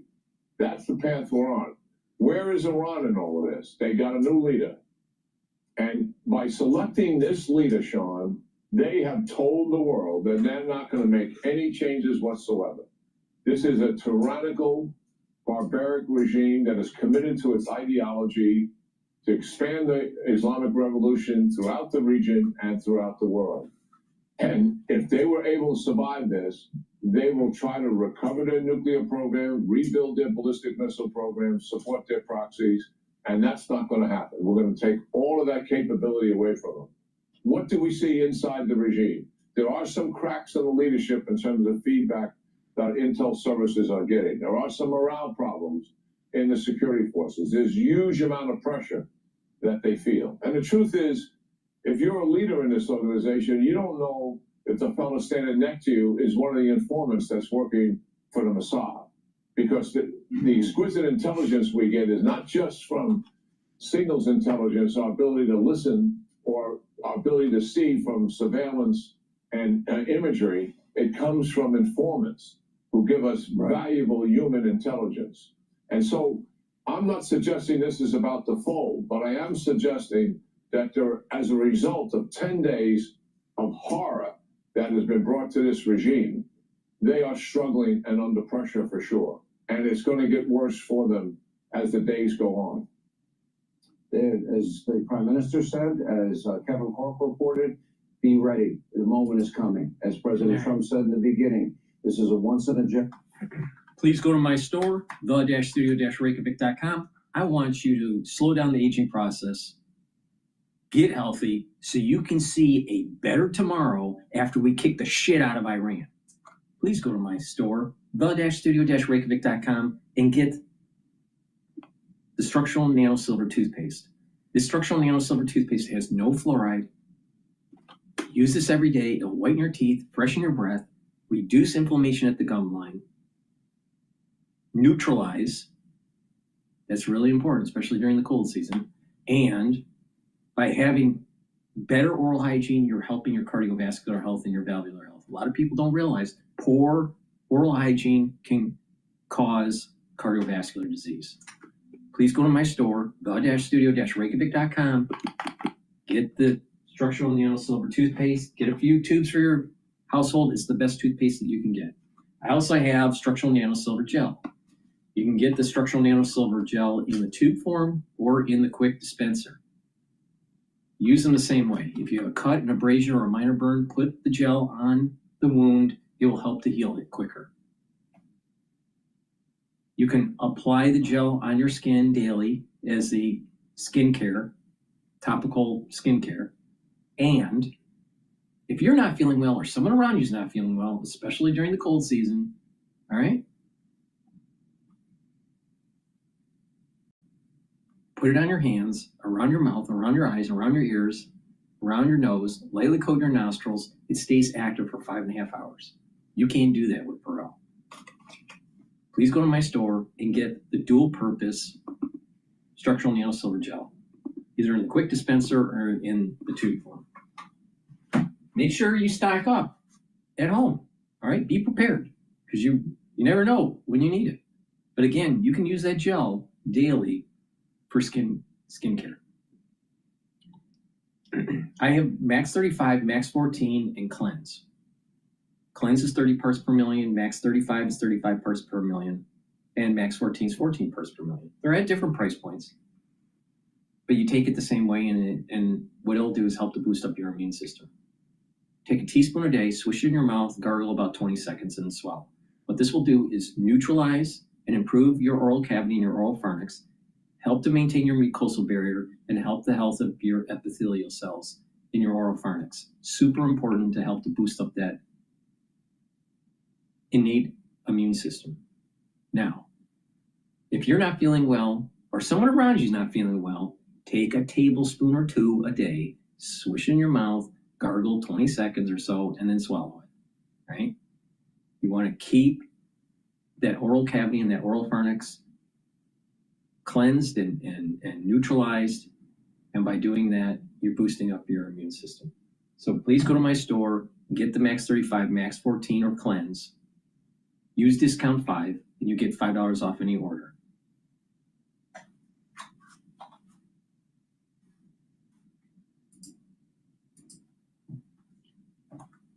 That's the Trump plan, by the way. He says, if necessary, because the risk is so high, have the U.S. Navy escort commercial ships. Absolutely. So that plan has its own risk strategy that is embedded in it, because the moment you put American sailors on the line, right now the Americans are operating from a safe distance. They're not in the Strait of Hormuz.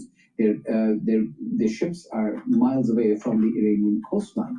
But if they are accompanying them, as many military analysts, and I was talking to some people earlier on about, what could be the Iranian strategy.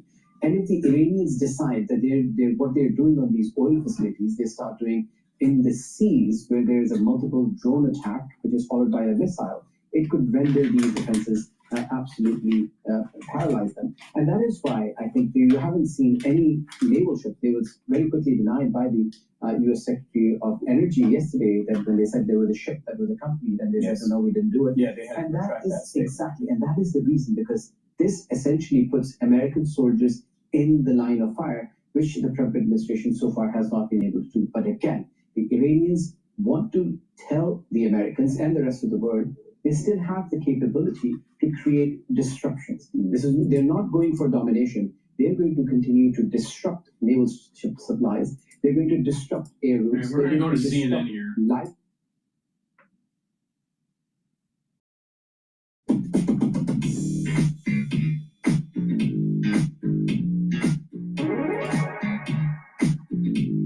New images near the Strait of Hormuz off Iran, where new attacks are now sending oil prices on another wild ride today. This is a Thai flagged ship, one of at least 3 vessels that have been struck today in that critical waterway. Thailand's Ministry of Transport says 20 crew members have been rescued. 3, though, remain unaccounted for. I'm going to show you a map of the approximate locations of these attacks on ships today in the Strait. A reminder, some 20 million barrels of fuel a day move through this critical shipping route, and it is clearly effectively remains shut down because of this very real threat. Let's get right to Paula Hancock's live in Abu Dhabi for the latest on this. What are you hearing here?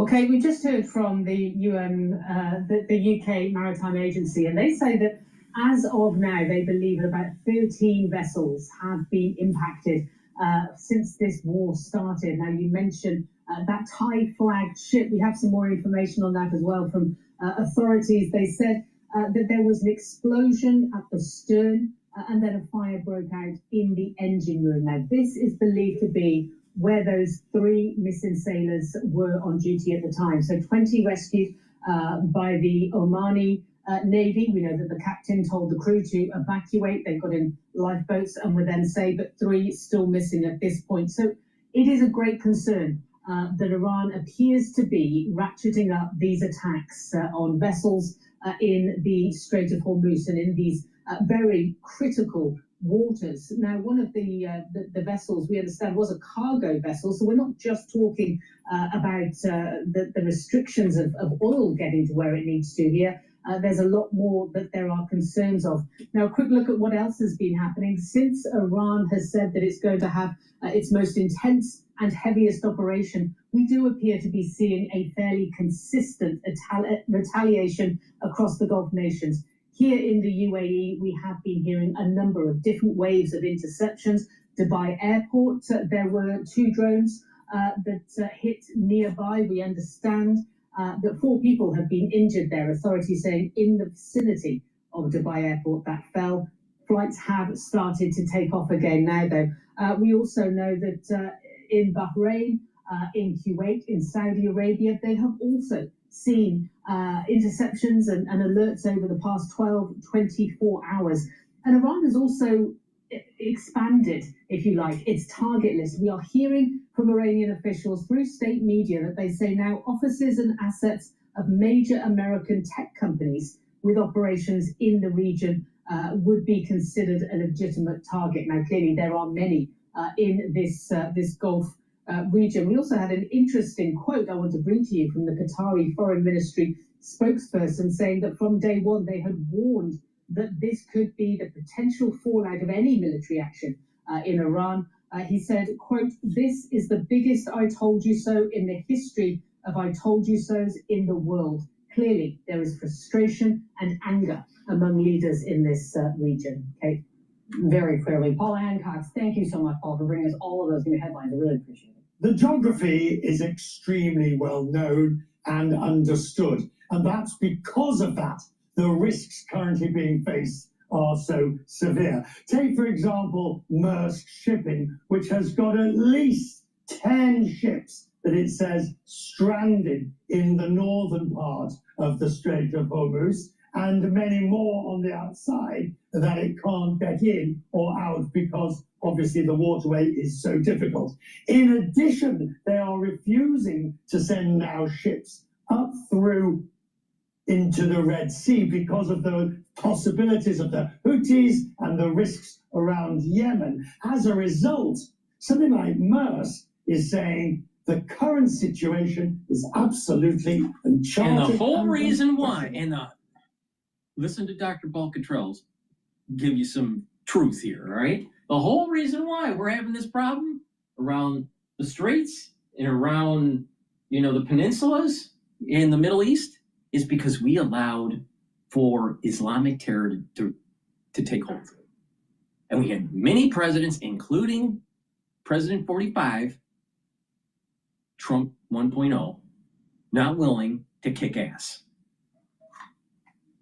Well, if we had presidents that weren't so chicken shit, including Reagan, we wouldn't have this problem.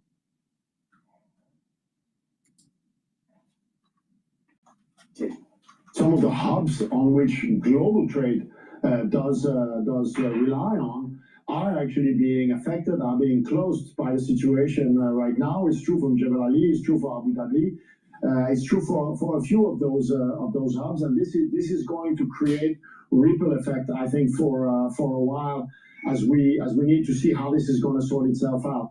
In the short run, we can manage this, but if this was to endure, this would create, I think, serious congestions and serious issues across the global supply chain. What happens next is anybody's guess.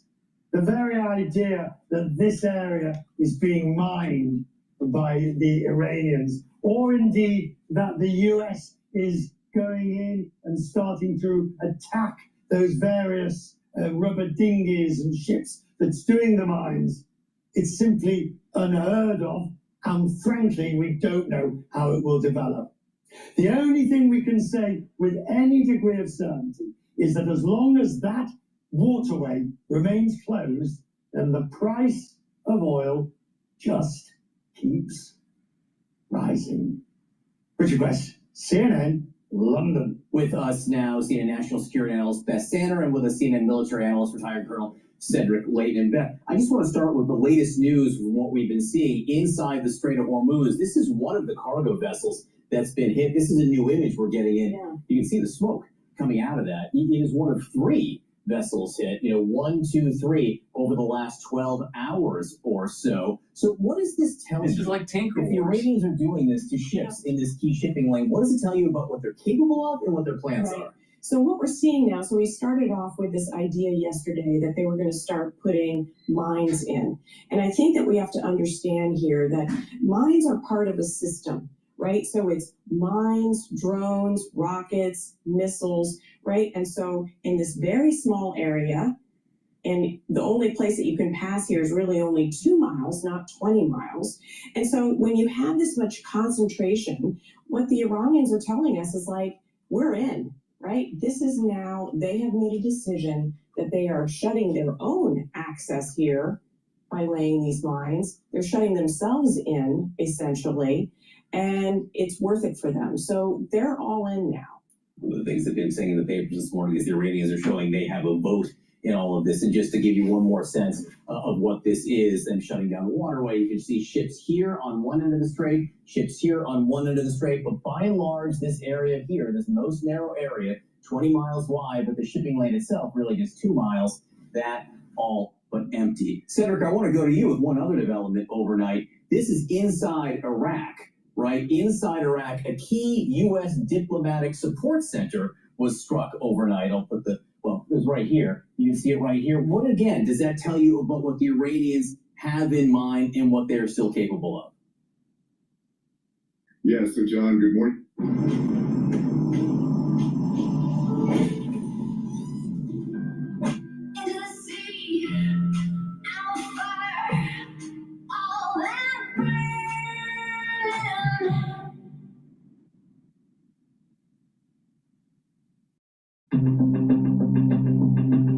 I gamla dagar så hade vi inte några alkoholistare och många som skadade sig, ryggen, skulder, hela kroppen då. Och vi hade många som var. Yeah, so John, good morning. What they're doing is they're actually looking at all the different important target sets. They've had a real opportunity to, in essence, case all these targets. They know exactly where our diplomatic facilities are. They know where some of our CIA facilities are. They know where our military facilities are. And the reason they're doing this is their way asymmetrically of going after us. On the one hand, we measure things like number of aircraft taken out. We measure things like number of vessels taken out and how many we put to the bottom of the Persian Gulf. That's all great. But the problem is the Iranians are fighting with other means. And as Beth was pointing out, they are using things like drones, missiles, and mines to take that asymmetric effort forward. And in some cases, they have an asymmetric advantage. And so going after, areas like logistics centers like they did in Kuwait, going after Bin Sultan Air Base in Saudi Arabia, and going after that diplomatic support center in Baghdad is exactly part of the Iranian playbook. And as they try to show, go ahead, Beth. Yeah, so what I want to add to that, and I think, Cedric, you can jump in and disagree if I'm wrong here, but I mean, it's very, very likely that this was done by Iranian-backed militias that are Iraqis, right? We have not seen them join the fight. We have Hezbollah committing suicide in Lebanon, literally, because, Israel is beating the crap out of them. And now we have Iraq joining in. Are we going to have Yemen join in? Are we going to have the Houthis join into this fight, which would, move us to the Red Sea? They haven't done that yet because it's not exactly in their interest right now to draw fire. They're kind of on their back heels right now domestically. But this is, again, an expansion of the war that we were kind of waiting for. It hasn't happened, but maybe this is it. Cedric, when we go back to the Straits, Go ahead, Cedric. Sorry, I didn't mean to interrupt. Go ahead. Oh, no, that's okay. What I was going to say is that, yeah, Beth is right. And I think we need to look at the possibility that the Houthis will get involved at some point in time. And that would then mean that two different choke points, the Persian Gulf choke point, the Strait of Hormuz, and the Bab el-Mandeb, who has the Red Sea empties into the Indian Ocean. That is the kind of area that we actually could see some efforts. And that is something where the proxies, just like Beth said in Iraq, the proxies are going to play a role in this, and this is, definitely an expansion of the effort. And the Iranians are controlling that narrative along with their proxies, of course. Yeah, just so you can see what we're talking about regionally. This is the Strait of Hormuz. This would be the Red Sea right here. The Houthis operating right here, perhaps shutting down some of the shipping in and out of that region. One other thing, we were talking about the mines, right? The idea, CNN was reporting that that Iran may be laying mines in the Red Sea. Then CENTCOM, in the Strait of Hormuz. Then CENTCOM released this video. They say is of U.S. warplanes and missiles striking the Iranian mine-laying ships. Is this enough to disable them? I think the Iranians have 5,000 mines that they could use. Would this be enough to stop efforts to mine? Yeah, I mean, it's obviously it helps. But I mean, we're talking about a 1,000-mile coastline, and we're talking about a capacity of Iran to use all manner of ships, dhows, things that look like fishing ships. Yeah, you can't do that at scale, but you can certainly throw one or two over the back of the boat, and no one will know that. It's very, very hard to track down these very small vessels that can lay mines. So I think it's kind of whack-a-mole, and we've only whacked, one mole. I mean, it's not a lot. Just so people say, it's 1,000 miles of coastline here. This is all Iran. Please go to my store, the-studio-reykjavik.com. It's important to get the lozenges and the drops for the cold season and the allergy season. You want to mitigate any throat irritation right away. I have vitamin C orange splash lozenges and Manuka honey in stock. Please go to my store, get a few bags for your household.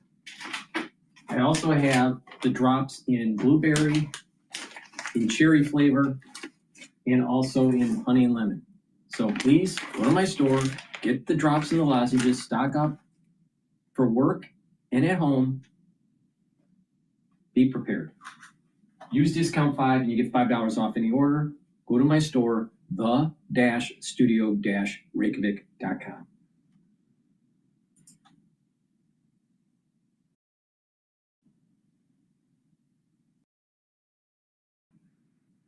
All right, let's see here. I want to see.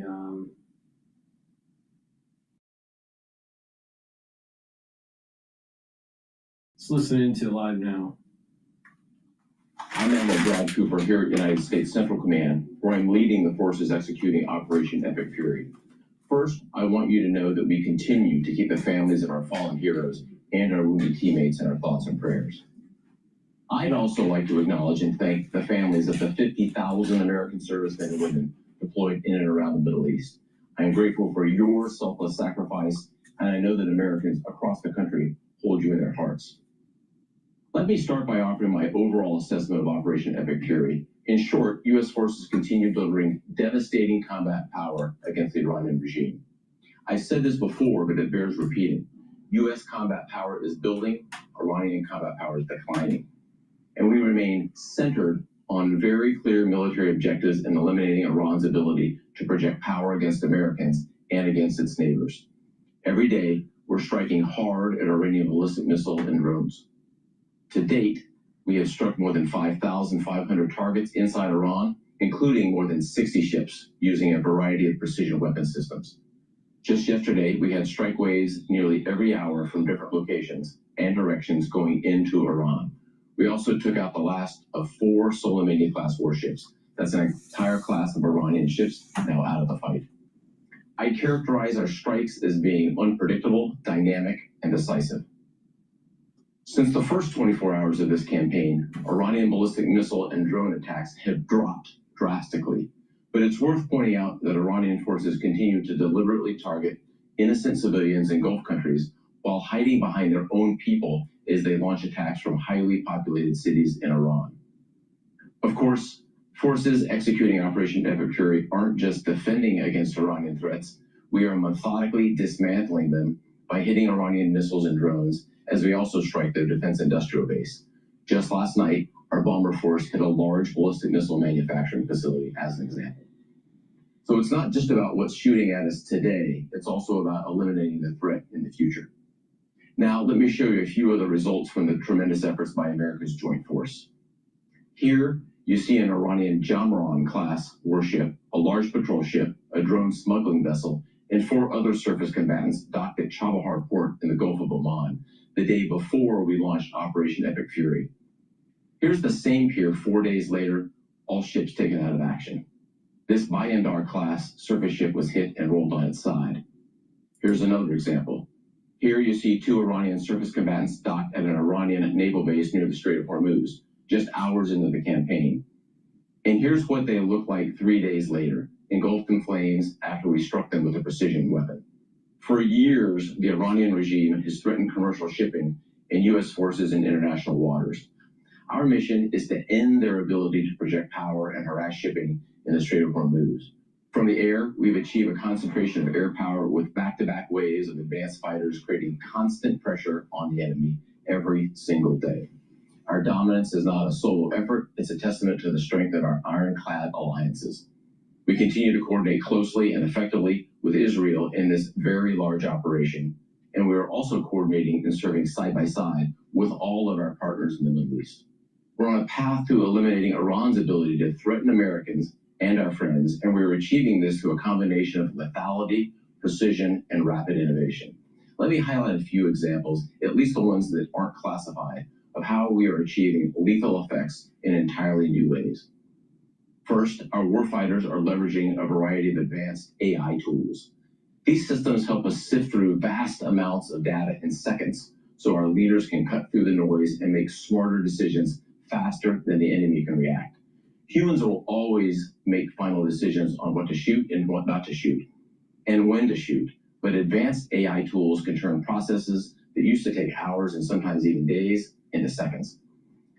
I continue to be impressed with all the branches of the U.S. military. The entire team is performing superbly. Strike operations from our joint force continue, as I said. I assess that we are clearly exercising air superiority over vast swaths of Iran. We have the most integrated air defense umbrella in the Middle East, and our defensive operations from the Army, Navy, Air Force, Marine Corps, and Space Force teams are performing magnificently. A note about the Space Force. Our space superiority has been a critical enabler to this fight.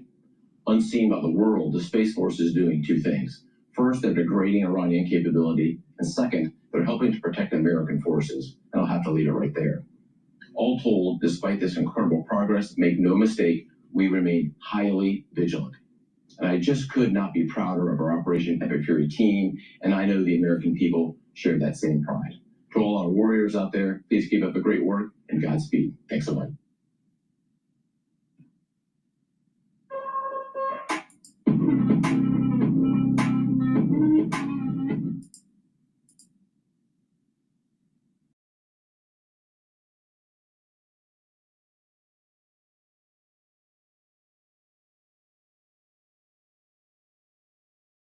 All right, let's listen into, I want to listen into,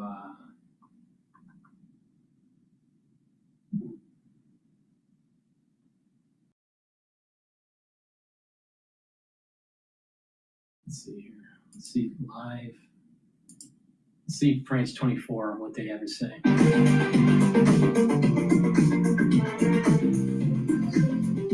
France 24, your economy explained. Liberté, égalité, actualité. They're on the weather right now. It's live now.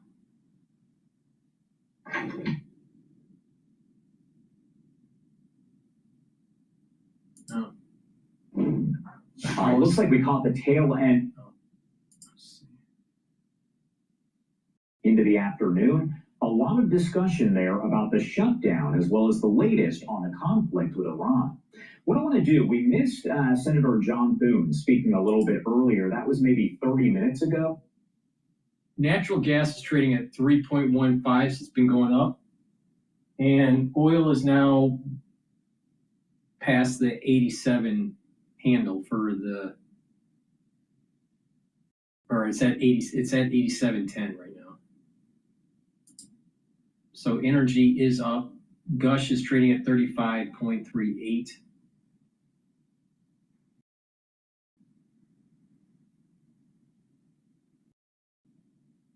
All right.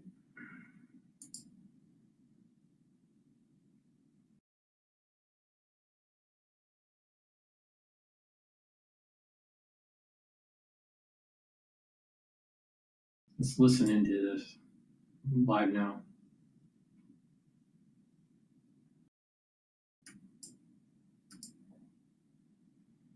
More of these developments out in the Middle East. I want to bring us out to this. It's a social media post courtesy of U.S. Central Command. It says this, that U.S. forces eliminated multiple Iranian naval vessels March 10th, including 16 mine layers near the Strait of Hormuz.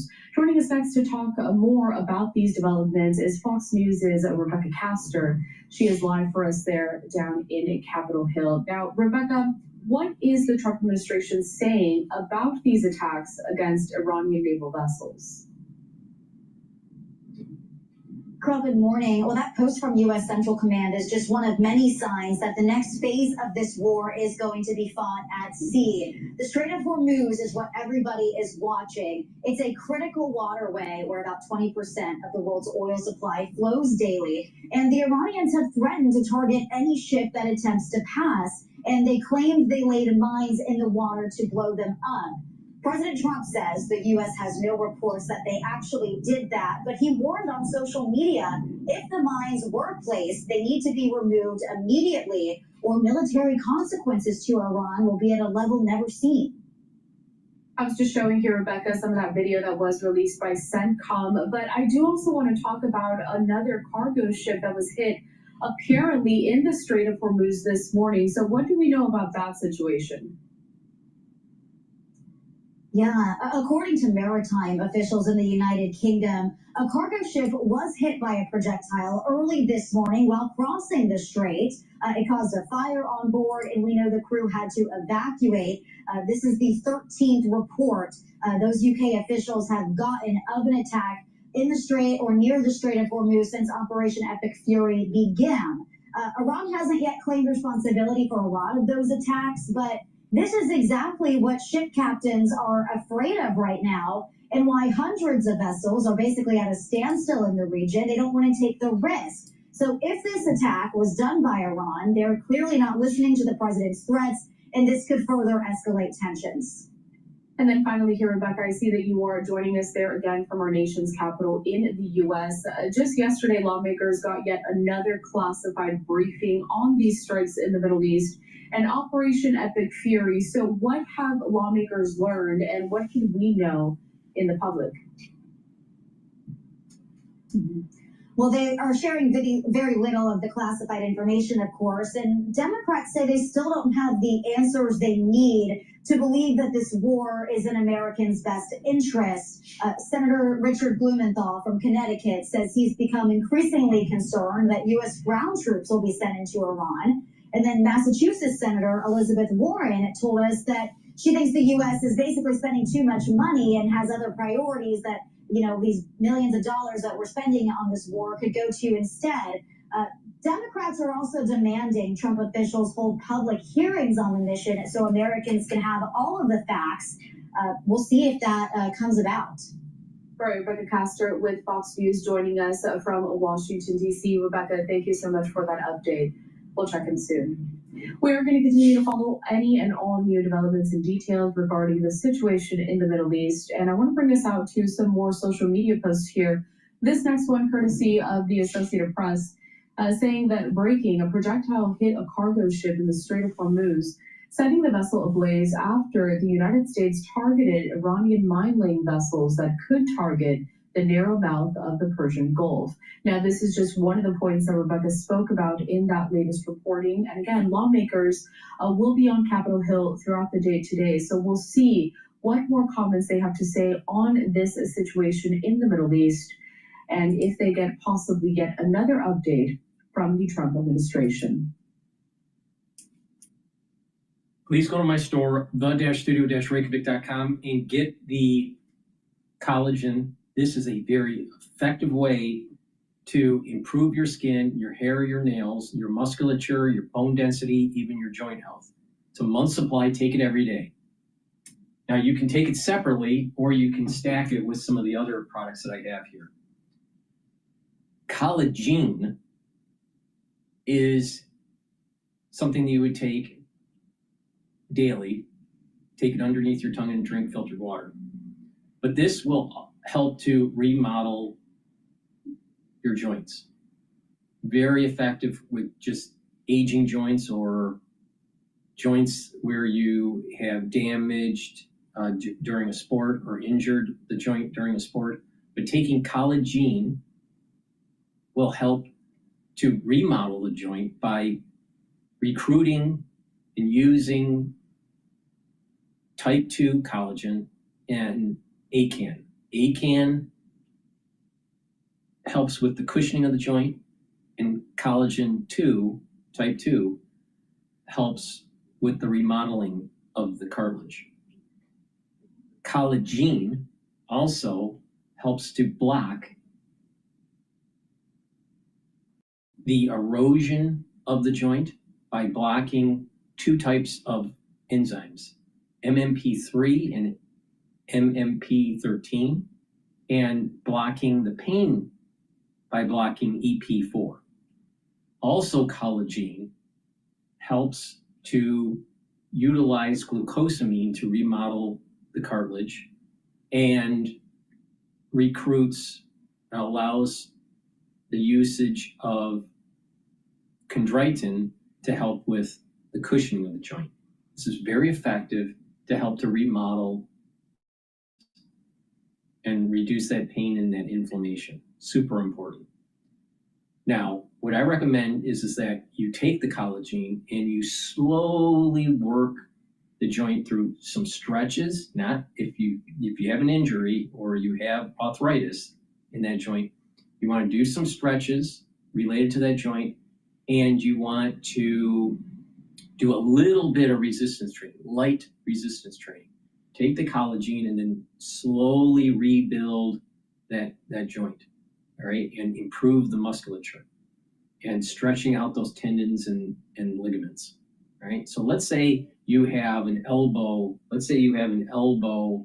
problem, all right? You have some sort of arthritis in your elbow. What you want to do is that if you have some sort of movement where you start feeling wherever the movement is, either flexing or extension, but wherever that pain starts, right, you want to go a little bit more. So let's say if you're flex and it's painful doing flexing, right? So let's say that you have no pain this way, and then the pain starts this up to this point. You want to go a little bit more and count to 10 seconds or 20 seconds, and then release. All right, and what you're slowly doing is you're slowly working that joint, and then eventually get to the point where you can lift some weight up to that painful level, and then release. Right, so you want to do stretches, and you want to work that joint slowly, and eventually you'll get to the point where you'll be able to fully flex or fully extend, depending on the problem and what joint you're dealing with. But the point here is that you want to do some exercises, right? And you want to take the collagen, and this will help to remodel. Now, you can stack it with the collagen for added benefits, all right? But this is really powerful, and by taking the collagen, you'll have the amino acid profile and the ingredients to help with remodeling the joint. Now, for pain relief, you can also take super strong relief. Now, this is dual purpose. If you have a sore muscles from a workout, or you pulled a muscle, if you have a headache, or if you have joint pain, apply it on your skin where that pain is. That pain will be reduced or eliminated within 30 to 60 seconds. All right? It's temporary relief, but this gives you the relief that you need to reduce that pain. Now, again, if it's joint related, either because of osteoarthritis or some sort of sports injury, you want to remodel that joint, and you need to do some stretches slowly. You build up the strength of that joint, and you're stretching it out slowly over time, and it'll get better. And you want to take the collagen every day to help to remodel and reduce the erosion, right? And taking the collagen will help to also give you the amino acids that you need to help rebuild that joint. So please go to my store, get the collagen, and the super strong relief. You can take them separately, but if you have joint pain, taking all three together is actually going to help you. With that, let's continue. Please go to my store, the-studio-reykjavik.com. All right, let's listen into MS Now about Russia very clearly is helping Iran. Josh Einiger in Dubai, also with us, a pair of seasoned diplomats. MS Now International Affairs Analyst, former U.S. Ambassador to Russia, Michael McFaul, and former U.S. Ambassador to the UAE, and former Assistant Secretary of State Barbara Leaf. Josh, a string of new attacks impacting the Strait of Hormuz and the global oil squeeze. What's the latest? Well, the latest on at 6 p.m. now on this evening in this sprawling city, and it's once again on edge. People, not where I am here, but people have been reporting hearing intercepts in the skies over parts of Dubai as this, air campaign continues to ramp up. Iran, however, has been seeming to be much more intentional about targeting specific infrastructure, critical infrastructure, especially around the Strait of Hormuz. You mentioned the lining of the strait with mines. They, right now, in the last couple of hours, have targeted not one, not two, but three individual cargo ships on one side or the other of the Strait of Hormuz. One of them was on fire. The crew had to abandon ship. Now, there are backup plans to using the strait, which controls or is the conduit for 20% of the world's crude oil. There is a pipeline here across the United Arab Emirates that was designed specifically to be able to bypass the strait. And it connects the region's largest oil refinery, which is west of Abu Dhabi, with a huge oil farm in the city of Fujairah, which is on the Gulf of Oman. It allows ships to come and pick up oil from that location and bypass the Strait of Hormuz. In the last 3 days, there have been attacks by Iran on both ends of that pipeline. The oil refinery was attacked yesterday. It has been taken offline by the government. And the oil farm at the end of the line on the Gulf of Oman had been attacked a couple of days before. It's not clear the extent of the damage, although, as I said, that oil refinery, which produces almost 1 million barrels of crude every day, has been taken offline. There is a second pipeline that crosses Saudi Arabia that has also been waiting for actually decades, in that case, to be needed in the event of a situation like this in the Strait of Hormuz. That takes the oil to the Red Sea, where obviously we've seen in the last couple of years with Iran-backed Houthi rebels, all kinds of issues on that waterway. So not a lot of great options for the oil industry as it watches the supply of oil globally become quite concerning and the prices skyrocket. Josh, is there any more insight into this floated U.S. plan to escort ships through the strait? So there's no... On the PGA Tour, I trust only one caddy. On my lawn, I trust only one pro. It's me, right? Yeah. Trust the pros trust. True. So there's been a lot of talk about that, Anna, but obviously that has not been happening. I've spoken the last couple of days with a variety of shipping executives and experts in this region who say that it really isn't all that practical. In one reason, a U.S. frigate might not necessarily be able to protect a tanker against a swarm of drones any more than anybody else would. Then you've got insurance issues. Insurance companies would not necessarily be willing to insure voyages across the strait until they know it's safe, especially if there are mines in the strait. Then you got the crews. These are human beings who work for a living, who would have to put themselves in grave danger and might not be willing to do that. So really, it seems unlikely that there's going to be any movement through the strait, even if the U.S. military were willing to escort some of these ships. Josh Einiger, thank you for that reporting.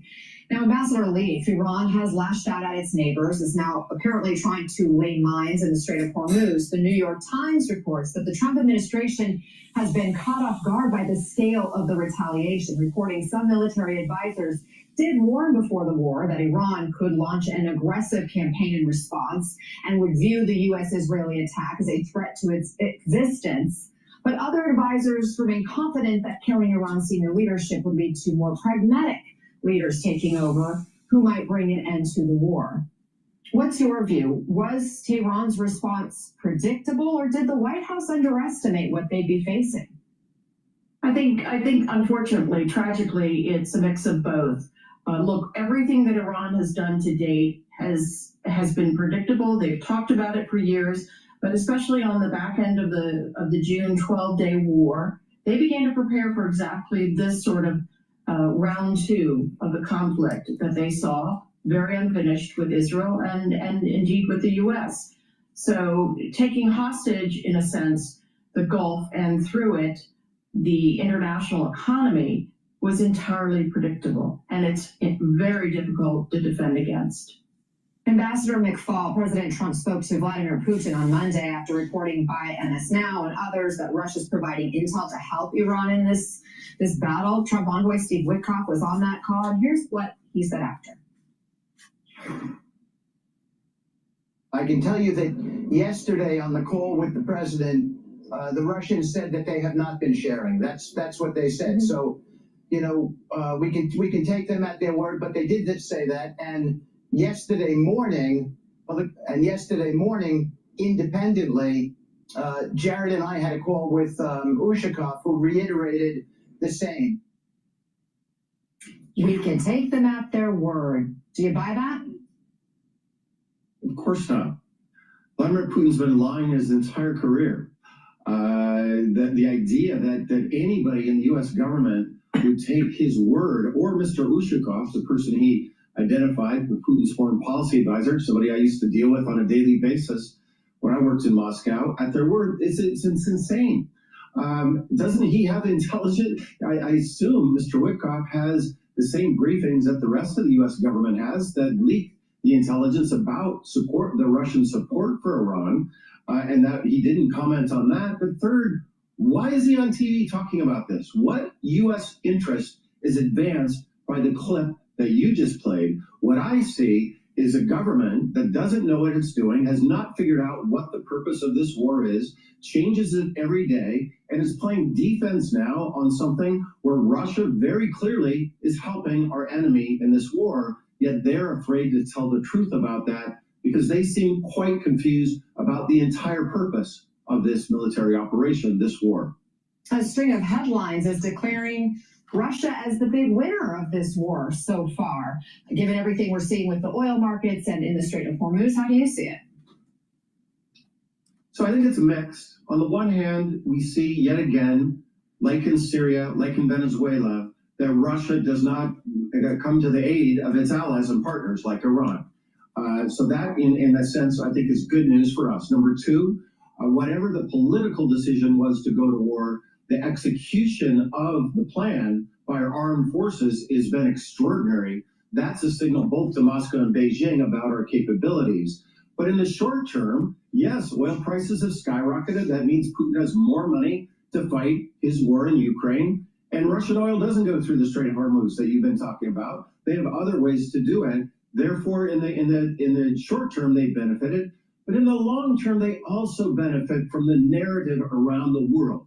For many years, we, the United States, the Biden administration most certainly, has been talking about the illegitimate war that Putin launched without provocation vis-a-vis Ukraine. Now we have a much more complicated argument to try to explain why our war in Iran is legitimate for the rest of the world, but somehow Putin's war in Ukraine is illegitimate. Now, I believe that. I believe that sincerely, but it's a very hard argument to make, and we're losing public opinion around the world about the legitimate use of American power right now. Ambassador Leaf, I also want to revisit what Witkoff said about Iran's nuclear program yesterday. Let's watch. Think about what this.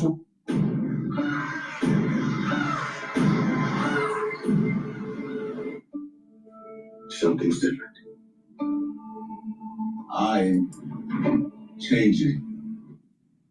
Think about what this world would look like if you didn't have Donald Trump as the president. Because in a year, if you had someone who didn't have the courage to do this action, you'd have 30 or 40 nuclear bombs. And what would the world look like there? Is that claim grounded in reality? And what do you make They had of Witkoff's 60% uranium enrichment. Of course they could have. I mean, I have to go back to something really critical that Ambassador Paul has laid out, which is the administration failing consistently to answer 4 questions: the why, the what, the how, the when, to the American people, but also to the partners who are on the front line receiving all these missiles and drone attacks, as well as partners in Asia, Europe, and finally the enemy is listening to all of this. So, you know, why now? What would They had 60% enrichment of uranium. You do not need that for civilian use. That's only for building up a stockpile for potential breakout. That's the only reason you'd have that. There's no other reason to have that much at that level of enrichment.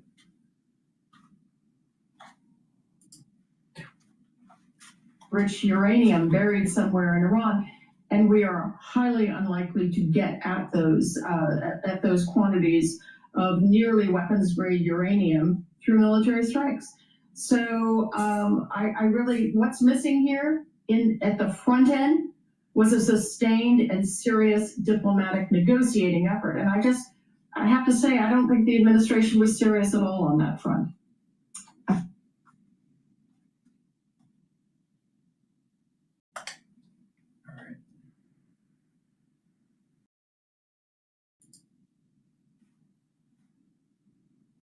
Let's see what else is going on in the news.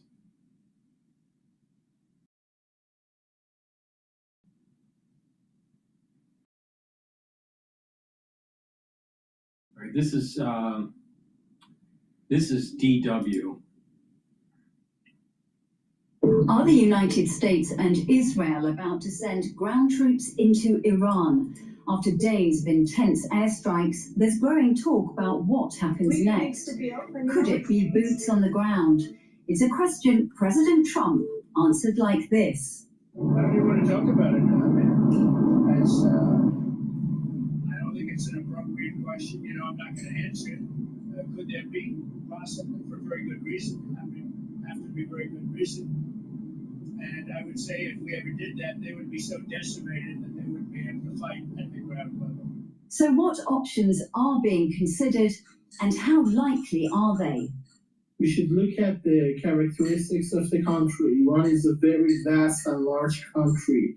So because of this, if they want to go after regime change, or if the US and Israel decide to eliminate and eradicate the Islamic Republic as a political system, this means that if we exclude the role of the people coming to the streets, they have to bring something between 800,000 to 1,200,000 soldiers to Iran in order to make sure they can eradicate the Islamic Republic.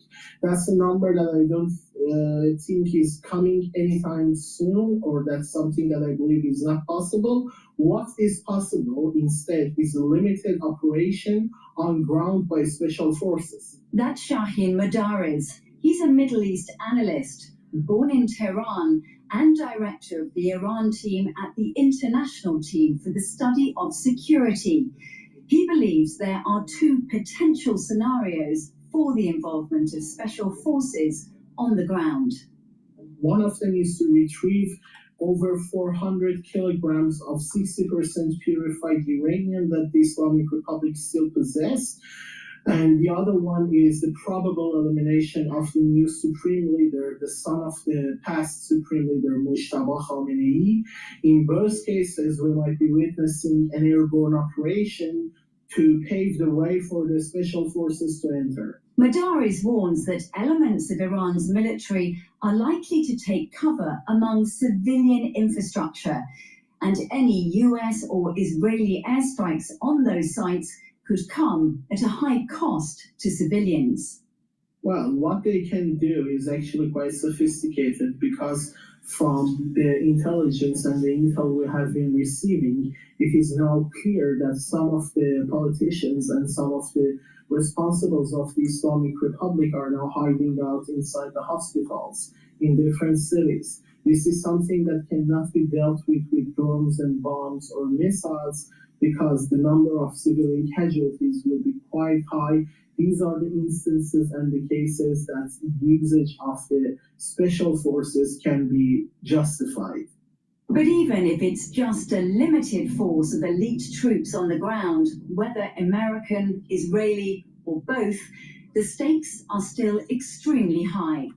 Sending in the special forces will have the same threats that they have been facing during each and every operation for which they have been prepared for. But in the Iranian case, it could be a little more complicated, because the Islamic Republic has a long experience in bringing the war into the cities and into urban warfare. If you look at the precedent of the Islamic Republic, in particularly the last 2 decades, is that they have been trying to take hostages, even from citizens with dual citizenship, in order to put their governments under pressure, particularly the European government and the United States government. And well, it's quite imaginable that they would do such a thing with the special forces in case they are captured. And in case they are captured, the sad thing is that the Islamic Republic is not going to treat them based on the Geneva Convention regarding the POWs. The danger isn't just for the US and Israel. Iran's military would be stepping into a confrontation for which it is potentially not prepared. As Shahin Madaris puts it, they're nowhere near the level of their opponents.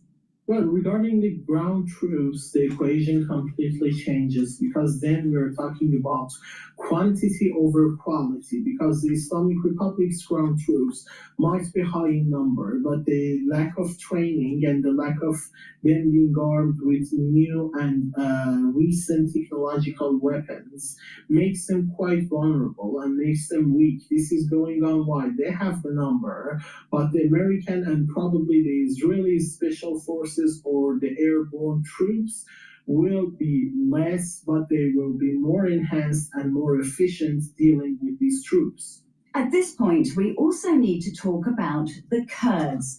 Now, they have deep-seated historical grievances against Tehran, but will they get involved?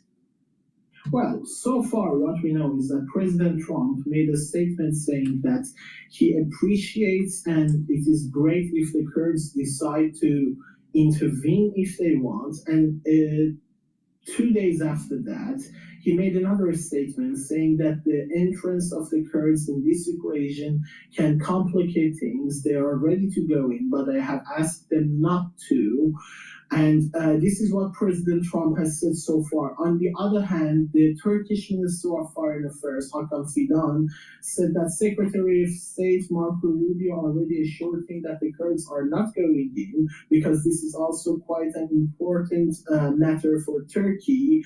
But when we look at the other side, we can see that President Trump made phone calls to the Iraq's Kurdistan's Kurdish leaders, already spoke with them, and as we know, some of the Kurdish leaders are currently in Washington, D.C., so it is still too soon to say what can happen, but what we know is that the Kurds are the only systematically ready, armed groups to go inside the country and fight against the Islamic Republic.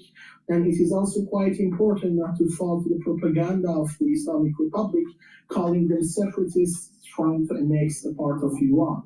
So what are the warning signs we should be watching? The indications that this could be moving towards the deployment of ground troops inside Iran.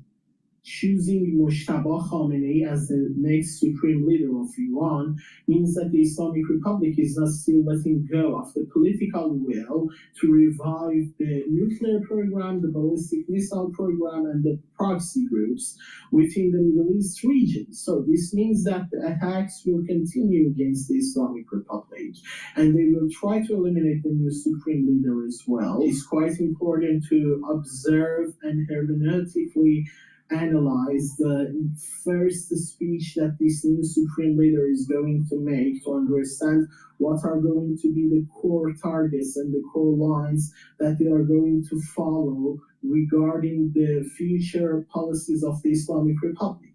That could be a sign for us. Well, that's all for now. DW News is covering this breaking news story, giving you the latest and please go to my store, the-studio-reykjavik.com, and get the resveratrol. Resveratrol helps to boost up your energy levels. It soaks up free radicals, helps the health of the mitochondria, so you'll produce more ATP, so you have more energy at the cellular level. Resveratrol helps with youthful gene expression and helps to get rid of cells that are in senescence.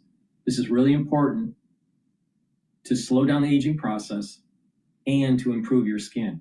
Resveratrol helps the basal layer of your skin, so the new skin cells that are produced are healthier. This stacks really well with C60.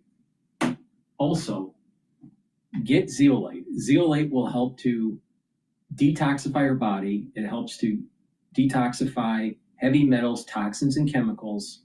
When you detoxify your body regularly, you're helping your immune system and your endocrine system, but you're also helping with brain function. Now, zeolite, you just take 3 small drops underneath your tongue, drink the filtered water, do that every day, and you're detoxifying your body. Please go to my store, the-studio-reykjavik.com, and get the zeolite. Probiotics, super important. You can get 2 types of probiotics from my store, the-studio-reykjavik.com. The one that I have in my hand is the veggie cap version. I also have a powdered version on my store. If you prefer to take the powdered version, please go to my store and get the probiotics. Now, good gut biome will help many different organ systems. It helps with brain because it'll allow you to get rid of that brain fog. Also, it'll help to improve your sleep. A lot of people don't realize that better sleep also can happen when you have a better gut biome. Your metabolism will be better. You'll be able to absorb your nutrients better, and your immune system at the gut level will improve. So please make sure you take a probiotic. Go to my store, get the veggie cap version or the powdered version.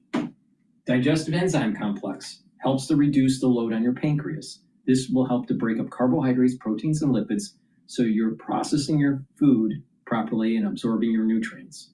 This has bromelain in it, so it's fibrinolytic, and it has the proteolytic enzymes to break up glycoproteins. That's super important, especially when we went through the crisis of 2020.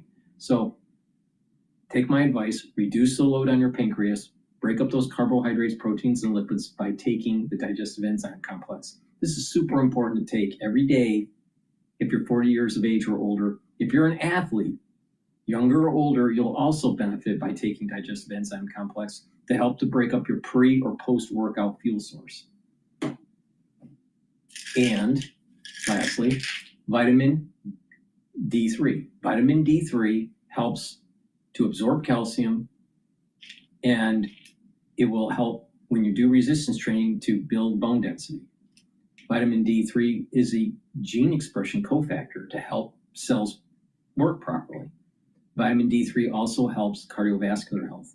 So please go to my store and get the vitamin D3.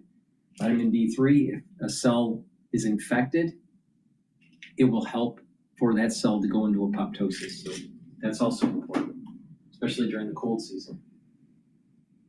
All right, with that, let's listen to Al Jazeera. On day 12 of the war, while the American and Israeli strikes continue, people have gathered here at Envelope Square to take part in the funeral of some of the military commanders of the country. Among them are four of the country's highest-ranking figures. Abdurrahim Sari, the chief of the staff of Iran's armed forces, Mohammad Cottrell, the IRGC commander-in-chief, Ali Shamkhani, the Secretary of Defense Council, and the longtime figure in Iran's national security establishment, and Aziz Nasirzadeh, the country's defense minister. They were killed on the first day of the strikes, which targeted the office of Iran's supreme leader, Ayatollah Ali Khamenei, who was himself killed in that attack. But the blow does not stop with these high-profile losses. The strike have also targeted military command centers, barracks, I would definitely naval vessels, and other parts of Iran's defense infrastructure. In response, and despite these setbacks, Iran's armed forces have delivered a strong message of defiance and deterrence, launching retaliatory attacks on Israeli territories and on U.S. bases across the region. We will take revenge for the blood of these martyrs. We can't sit quietly and watch what they want to do to us. Whatever they do, we'll respond even more strongly. The path the region's on must change. Conditions must be such that the shadow of war is no longer over us, so that we can live our lives. The region should move forward in the way we believe it should, and we'll stand firmly on that path. We'll stand firm. Death to America, death to Israel. We're not afraid. We don't fear. As long as we're alive, we stand behind the revolution. These were our dear ones and the best among us. I hope we'll be able to continue their path, and God willing it won't happen again, and that we will teach the enemy a lesson so that such martyrdom will not be repeated. The public mood here is marked by a strong sense of resistance. For many people here, as the war goes on, the funeral is not just about a moment of mourning, but also a political statement. Al Jazeera, Tehran. Joining us from the Iranian capital is Fouad Izzadi. Fouad, you're a professor at the University of Tehran's Faculty of World Studies. Iran is signaling that no tanker is going to go through the Strait of Hormuz, not 1 liter of oil, without their say-so. And they are expanding their list of targets to financial and banking institutions in the Gulf. What do you make of Iran's strategy 12 days into the war?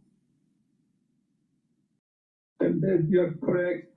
After the bombing of the oil depots in Iran a few days ago, the country, I think, has decided to go beyond pure military targets. This is okay. So people have been paying attention to me throughout this broadcast. Gush is now at 35.43, 35.45. That is longing in the exploration energy companies. UCO is an ETF leverage for crude oil. That's trading at 35.15. That's up. And oil futures now are trading at $88.44.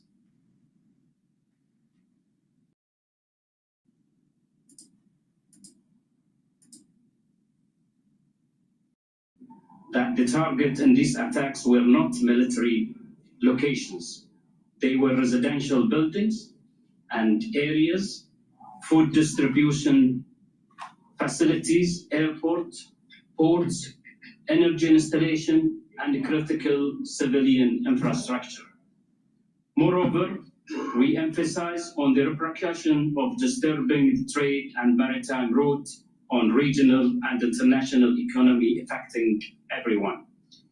Yesterday, Bahrain, on behalf of the Gulf Cooperation countries and Jordan, has presented a draft resolution to the Security Council, which was put in blue yesterday around 2 p.m. The Council will take action today on the draft, today 3 p.m. The draft resolution has three main components. First, condemnation in the strongest terms of the Iran heinous attacks, which constitute a breach of international law and a serious threat to international peace and security, with the pressure on Iran to halt attacks on innocent civilians and urban targets. Second, demanding the cessation of hostilities by the Iran and the cessation of provocation by Iran, including the use of proxies. Third, deploring Iran's deliberate targeting of innocent civilians and civilians objects, including critical infrastructure, such airports, energy installations, commercial venues, as well attacks and threats to the Strait of Hormuz and the entire global maritime layout. This demand echo the outcome of the GCC ministerial meeting, the most recent extraordinary ministerial meeting at the League of Arab States, and the communique of the GCC EU extraordinary ministerial meeting. We hope that the Security Council speak today in one voice in support of our inherent right to defend ourselves in the face of the unprovoked aggression as enshrined in the UN Charter. We've been listening to the Bahraini ambassador to the United Nations. This is related to an event that we're following today, will happen over the next few hours, and that is that Gulf countries have introduced a draft resolution at the United Nations Security Council, meaning the council members are going to vote on this resolution. And we just got information on what's in the resolution. It condemns Iran's attacks on neighbors. It demands that Iran ceases hostilities, and it deplores Iran's deliberate targeting of civilian infrastructure, such as airports, the Strait of Hormuz, and other civilian targets. Back to Fuad Azadi. Fuad, thank you for your patience. This is a very simple question. Does Iran care that its neighbors are introducing a resolution at the UN? I think Iran cares. Iran wants to have good relations with these neighbors. Iran is following UN Charter, Article 51. If a country is attacked, it's called the right for self-defense. Iran is defending itself. U.S. is attacking Iran. Iran has the right to target legitimate U.S.-linked targets. And it's unfortunate that the government of Bahrain has given a huge base to the Americans. They have used these bases to attack Iran, unfortunately. And Iran has no other choice to do that. These governments shoot down some of Iranian missiles, and the debris falls in places that Iran did not intend. So Iran is not targeting the Bahraini government or the Bahraini people. They want to have good relations. These are governments that have access to petrodollars. They have spent billions of dollars in missiles. Iran is already fighting two regimes. With Canva AI, you'll never design alone again. Just tag in Canva for instant design feedback and suggestions, all from within. The Islamic Republic of Iran has launched at the territory of the state of QETTR a total of 151 ballistic missiles, of which 140 were intercepted. A total of 9 cruise missiles, of which a number of were intercepted. A total of 111 drones, of which 91 were intercepted. All right. No casualties. I want to switch over to another clip here. What's going on? See, listen to BBC.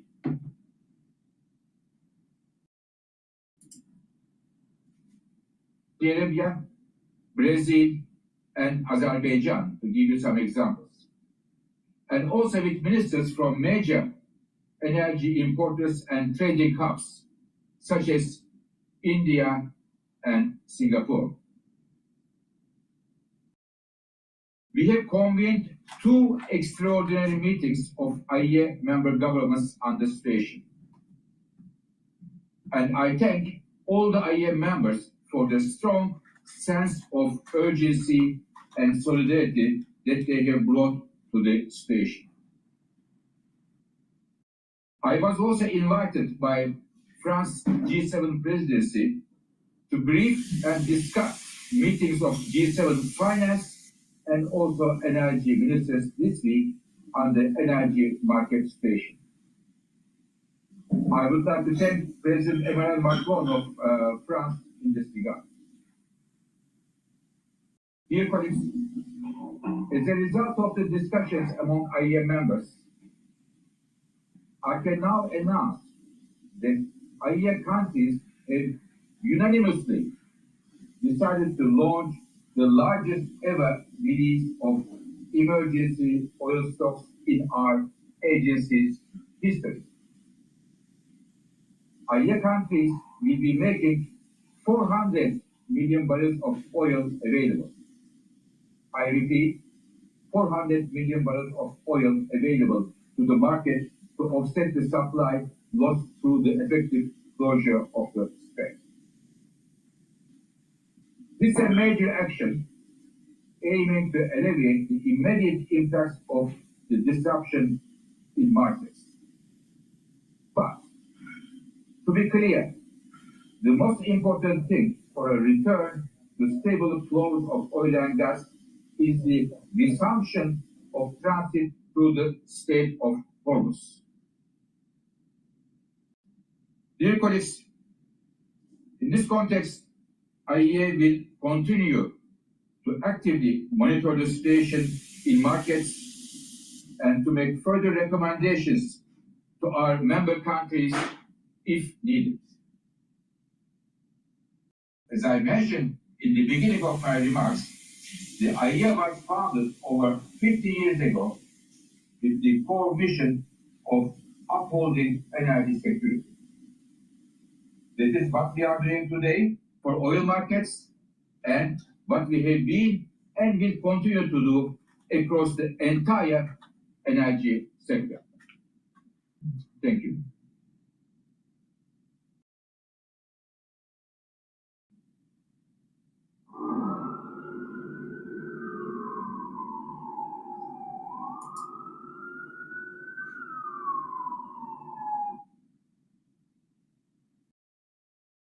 All right, let's listen into Carlisle's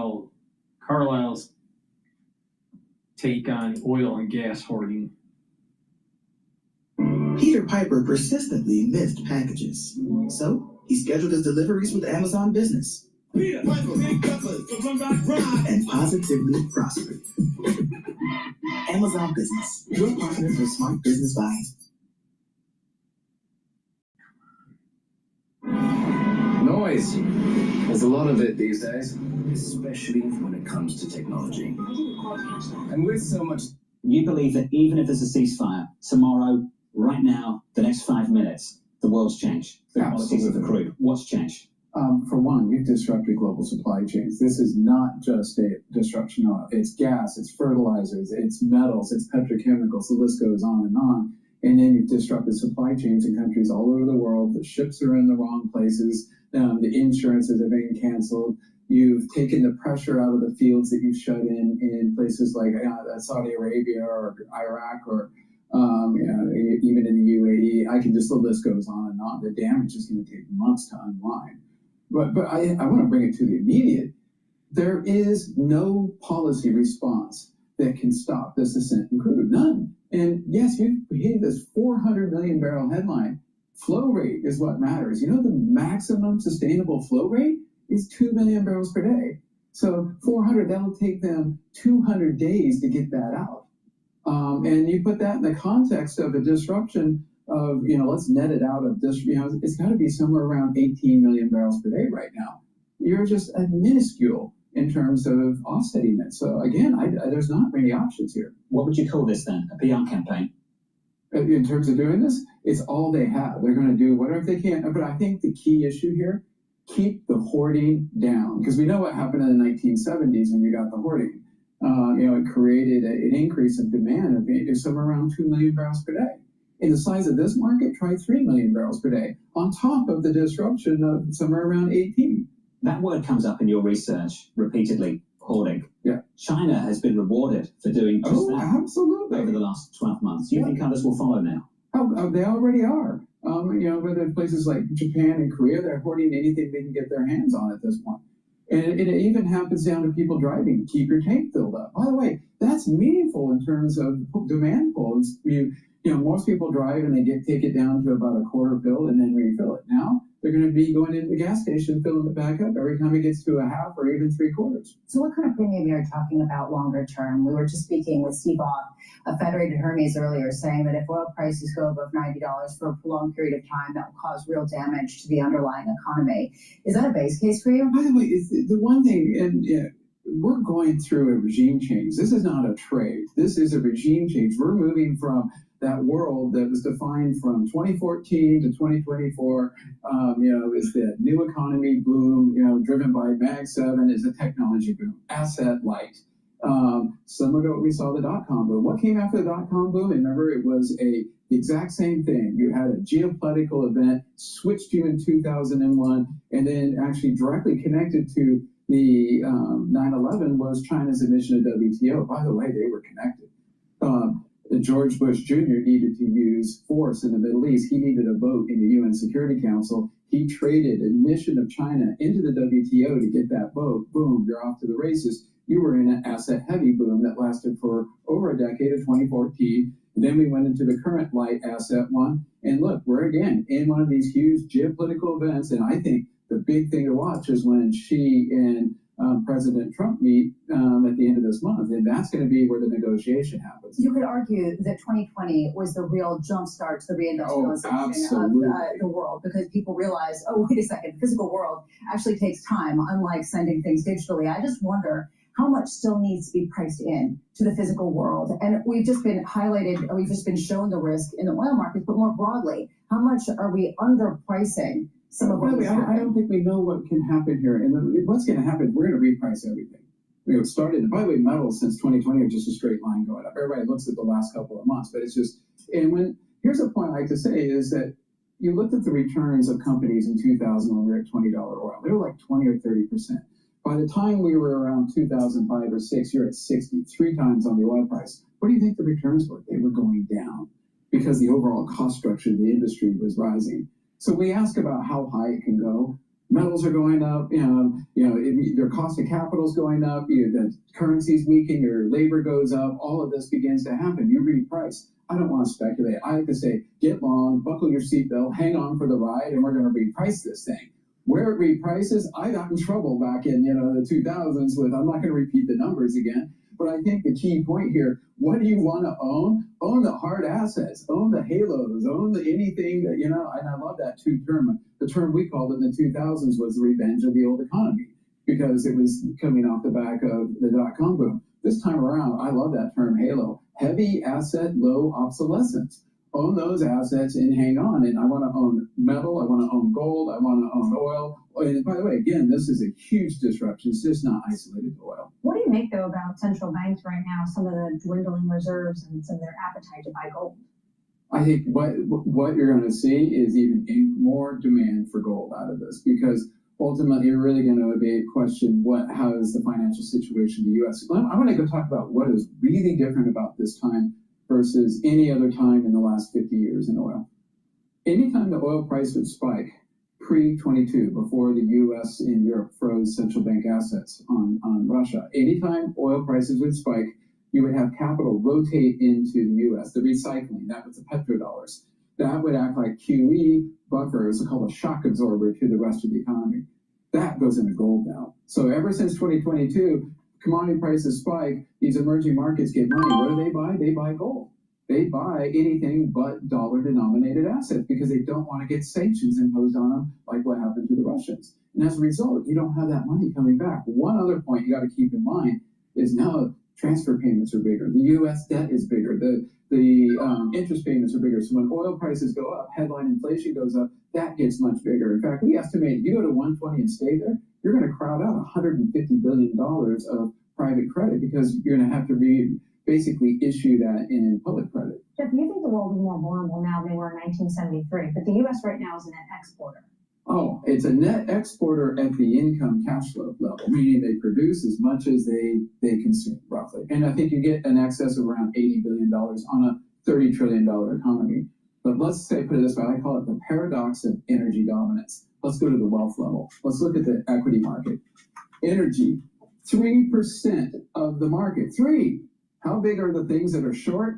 53%. So you're long 3, it's short 53 at the wealth level. And what is the multiple on that 3? It's like 12 or 13. What is the multiple on the other one? 36. You're in trouble at the wealth level. You may be safe at the income level, but you're in real trouble at the wealth level. Then you get at the credit level. Now you got that. Now you're taking your shock absorber because of the sanctions you imposed on Russia's central bank and turned it into a shock amplifier. So again, I agree with you 100%. Energy dominance at the cash flow level, but not at the wealth level and not at the credit level. Jeff, final question. So Aisha, refiners there have clearly got a bit of a cushion. Can you tell us how big that cushion is and how quickly before we start to see headlines across the Bloomberg on shortages? Oh, you already are. Jet fuel in Singapore spiked to over $230 a barrel. Yeah, you're at that point, and that's the 40 is only amplifying it. And you just took out a 900,000 barrel per day refinery that was bombed in the Gulf. So the situation on refined products is, and I think the key point here is it's Asia is going to be the one that's going to be in the deepest problem.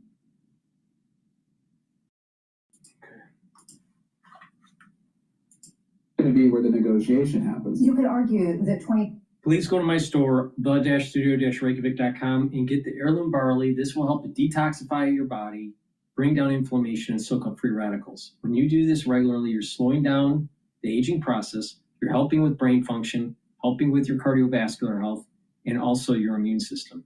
This is really important to take every day. Now, this is a month's supply. You can mix it with soft foods, filtered water, smoothie, or even with milk, but take it every day. Please go to my store, the-studio-reykjavik.com. Now, I also have Gladiator barley, which is very similar to heirloom barley, but there's one added benefit, and that is it'll help to build muscle. So do some resistance training, take the Gladiator barley. This will help to build the muscle, but it'll also bring down that inflammation. You'll recover quicker, soak up free radicals, and also detoxify your body. So you're helping with your endocrine system, your immune system, your brain function, and your musculature. Now you can take it separately, but you can take it also with Myotrol, or you can take the Myotrol separately. But Myotrol helps with the gene expression to maintain and build muscle. This is really important to take if you're 40 years of age or older. Take it every day. This has polyphenols, flavonoids, and lignans to help with the gene expression to build muscles and maintain muscles. Now, Myotrol will also help the health of your mitochondria, so you'll have more energy to maintain that muscle. And if you're an athlete, younger or older, you'll benefit from taking Myotrol. You should take it every day while you're doing your strength training, and you'll gain strength for your sport. Now, the best combo here is to take the Gladiator barley with the Myotrol to help build muscle and maintain muscle. Please go to my store, the-studio-reykjavik.com. You'll also notice that by taking Gladiator barley, you will be recovering from your workout quicker because of bringing down that inflammation. Because when you work out, you're bringing up inflammation in your joints and in your muscles, but also generating more free radicals. So you want to soak up those free radicals with the superoxide dismutase that's in here. So please go to my store, the-studio-reykjavik.com.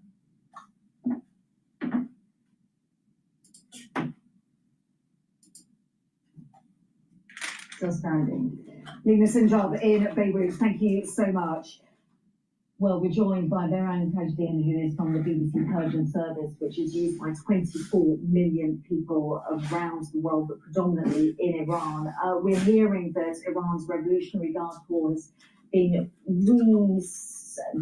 re-beginning its wave of strikes across other nations. Just bring us up to date where we are with this. So yes, they have started actually a couple of hours ago. They released a statement saying that they have started actually 38 wave of attacks on Israel and also neighboring countries, where they claim that these are American targets because these are facilities used by the American forces. But in Iran, we have had more reports of attacks on Tehran and also on the city of Marivan in western Iran.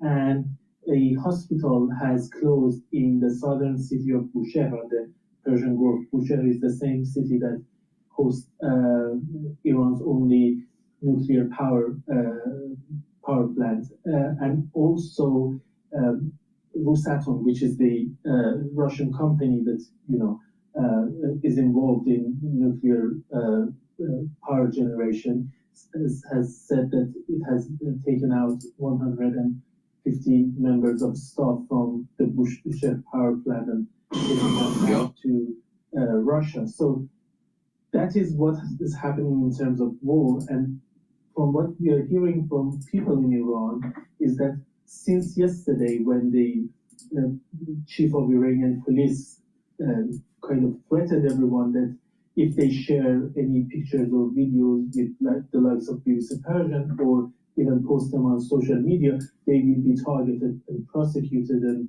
punished. We are hearing messages from people who are very reluctant in terms of sharing pictures and videos. So our work in terms of finding out exactly what is going on and verifying that has become even more difficult. And also people are talking about, many cities having some sort of a military atmosphere. There are many checkpoints, guarded by Basij militia, which makes it very difficult to kind of live in the city. Or I want to listen to Ian.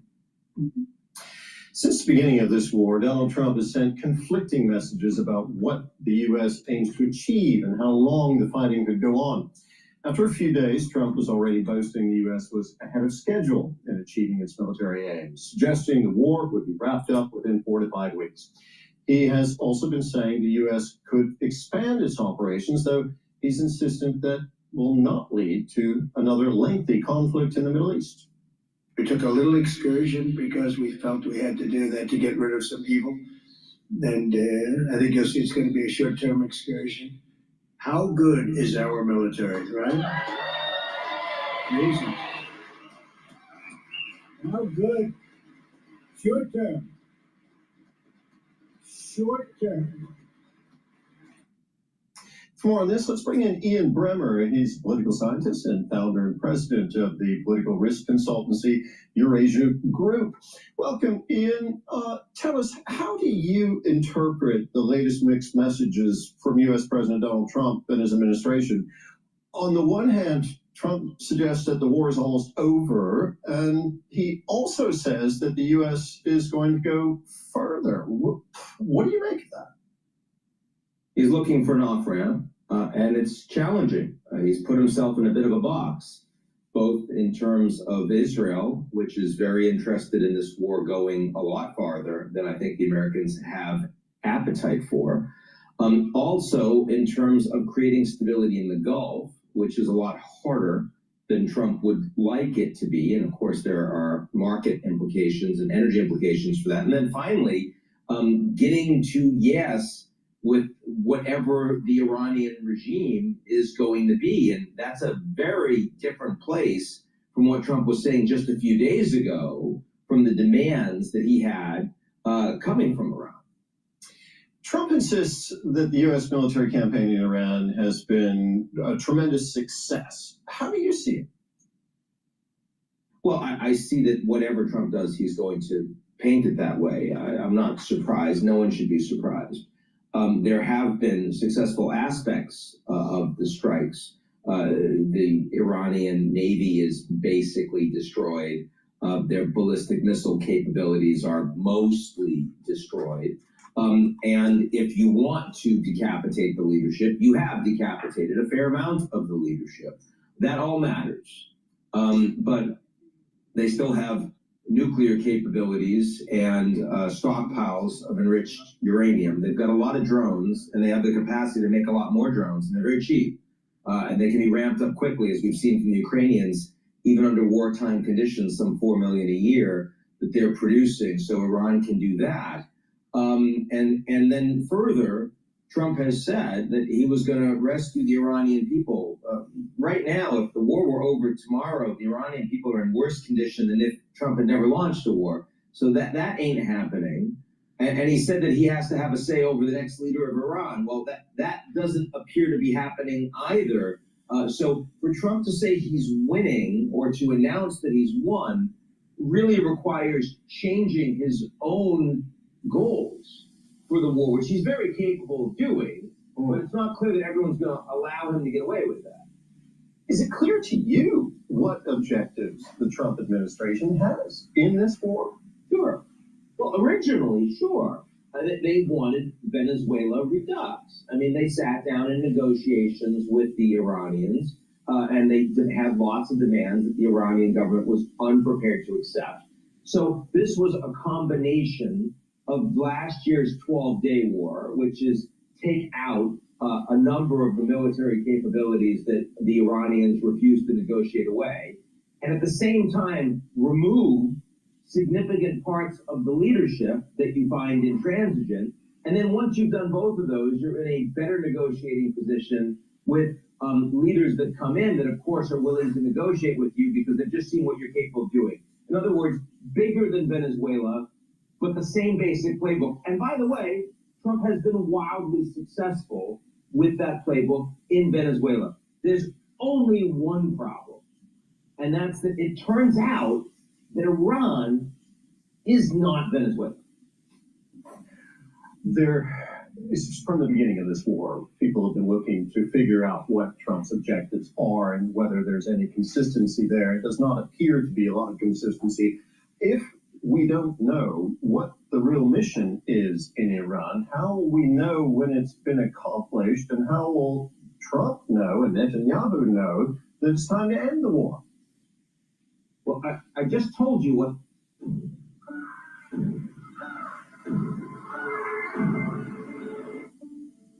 Something's different.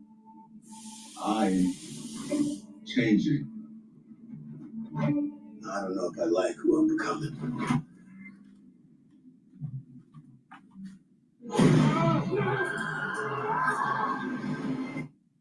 Well, I just told you what the mission was. The problem is that mission has failed, and they don't have a backup plan.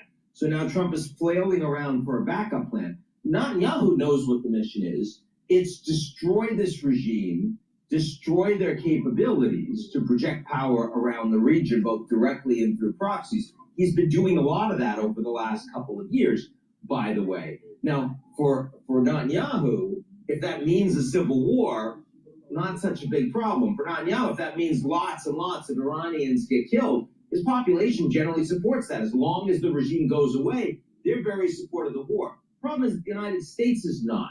The American population opposes this war, opposes the high oil prices, opposes the 7 American servicemen and women that have already come back dead, and they're having a hard time figuring out why Trump needed to do this.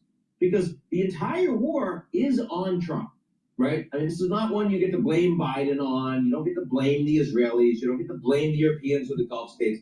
Trump chose to do this. He chose to do it by himself, without his allies, without the Europeans, without the Gulf states, only with Israel. He chose to do it at the time that he did, and he chose to do it much, much larger than what was necessary to just take out the military and nuclear capabilities. So to the extent that all of that is now failing, Trump owns it. And by the way, Secretary Hegseth said that just this morning. He gave a press conference. People were saying, well, you know, when is this war over? He said, hey, this is all Trump.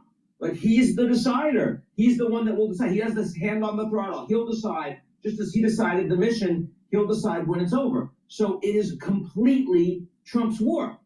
And to the extent that this war is going badly, and has an initial mission that can't actually be fulfilled, that's for a guy who's, you know, trying to get midterm elections going his way. This is really a bad decision, right? This is, I consider this the worst foreign policy decision Trump has made in either of his 2 administrations, and that's quite significant. Looking at leadership, on the other side now, we're looking at a new supreme leader in Iran, Mojtaba Khamenei. The son of Ali Khamenei is now the new supreme leader in Iran. As you mentioned, Donald Trump wanted to have a role in choosing the next leader. He obviously didn't get that. So my question to you is does the new leader have a target on his back, and what sort of changes should we expect from Iran under this new leadership, if any? He does have a target on his back. I expect that that target is more of an Israeli target than an American target. I think Trump is clear that he would be willing to work with this guy even now, though he didn't say that a few days ago, if the war came to a close and they could find a way to reopen the straits, stop the drones from being hit. For this point, Trump would be okay with it. I mean, there are problems there. Again, this is a regime that is still very capable and willing to brutalize their own population. They killed an estimated 30,000 in the matter of just a few days. And I've heard that not just from American sources, I've heard that from European sources over the past weeks, back in January. And you know, that capacity and willingness to repress their own people is not diminished today. I mean, a lot of the reason why you see the Iranians continuing to pop off drones and missiles across the region is to show their own population, we are still in charge. Don't think about coming after us. So that's a big problem. And also, you know, the Americans have a big problem in dealing with this guy, even beyond how much brutality the Iranian people will experience. As of right now, the United States, as Europe, want lower oil prices. That means you still need the oil to come out of the Persian Gulf, including from Iran. And Trump has thought about taking Karg Island, where all of that oil from Iran is exported. So far, they've chosen not to do it because they worry that it could be a disaster. Lots of casualties, and maybe the Iranians blow it up. The Iranians also have all of this enriched uranium stockpiles. The Americans have thought about sending in commandos to take it out, maybe to remove it from Esfahan. They've chosen so far not to do it because it's extremely dangerous. It's hard to destroy. American troops would be at a lot of risk if they do that. So far, Trump hasn't made that order. But if he ends up with the regime that he hates, with money coming from oil that he can't stop, to pay for a nuclear program that they will be dead set on getting, because the one way you avoid getting decapitated is if you've got nukes, right? We've learned that is a problematic set of facts for this American president. Let's talk about the broader implications of this war, Ian. You've already mentioned oil. Iran has effectively closed the Strait of Hormuz, disrupting oil and gas shipments from the Gulf. What would be the impact if it stays shut for many weeks or even months? Well, it's hard to imagine oil going much more than 120 for a sustained period of time, because at that point you see lots of demand destruction, that you change consumer behavior, change industrial behavior of the people that are buying the oil. So oil prices are at 120, but the total volume is down, the total demand is down, the amount of money that's going through the economy is down. That's obviously really problematic. I've got to tell you, I'm not surprised oil prices came down on the back of Trump's statements, because they are indeed de-escalatory. But right now, the Trump plan for getting oil through, which involves providing insurance as well as providing military escort, which is being ramped up, the shippers are not okay with that. They say this is still too dangerous. As long as Iran has the ability to shoot drones, we don't think it is okay, even with escorts, to send these ships, that we are risking our crews. It's unacceptable. So at this point, it does not seem to me that the straits are going to be reopened soon. And if that's the case, the markets are seeing something I don't understand in terms of the level of complacency around oil price right now. Of course, the markets in Asia are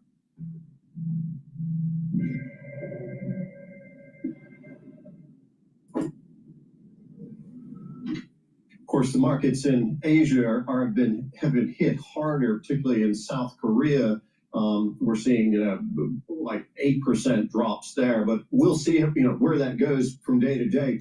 This conflict, though, it's engulfed the whole region, and the impact is being felt around the world.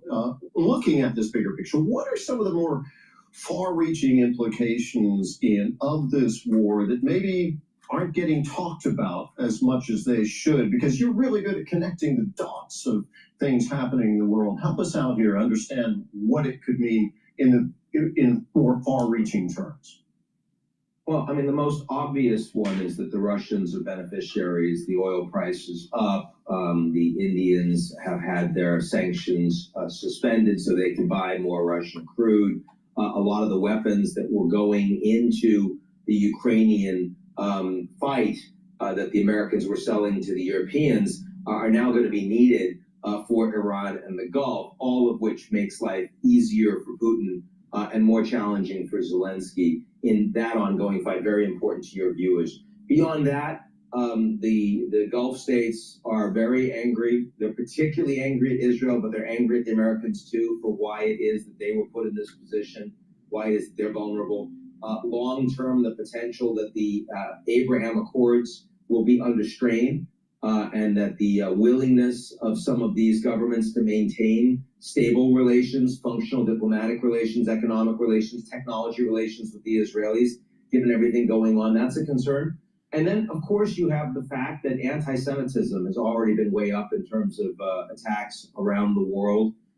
Terrorism, radical Islamic terrorism, something we haven't spoken as much about, but the Iranians have been one of the leading exporters. And, you know, with this decapitation strike, that, of course, is something that you would expect a much greater worry, not just in the region, but more broadly. And that's something, I mean, it's hard to imagine that, you know, a country of 93 million people, you take out their leaders and it's fine.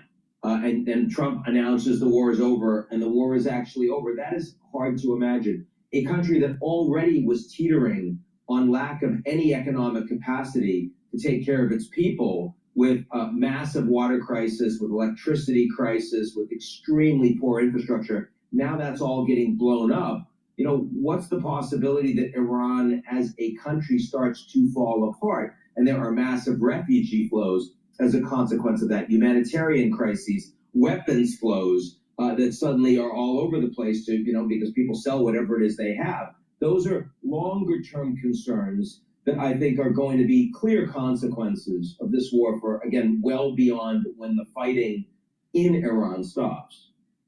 And finally, you've called this conflict a war of choice, suggesting that it wasn't really necessary.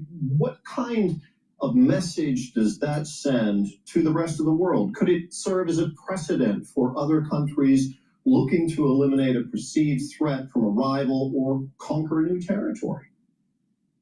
Well, the Russians don't need much of a signal to try to do that. They're just incapable. The Chinese definitely would feel more justified, say, in Taiwan, but I don't think they need more of a justification. They just don't have that military capacity today, and they also don't have the military leadership, plus they're very risk averse.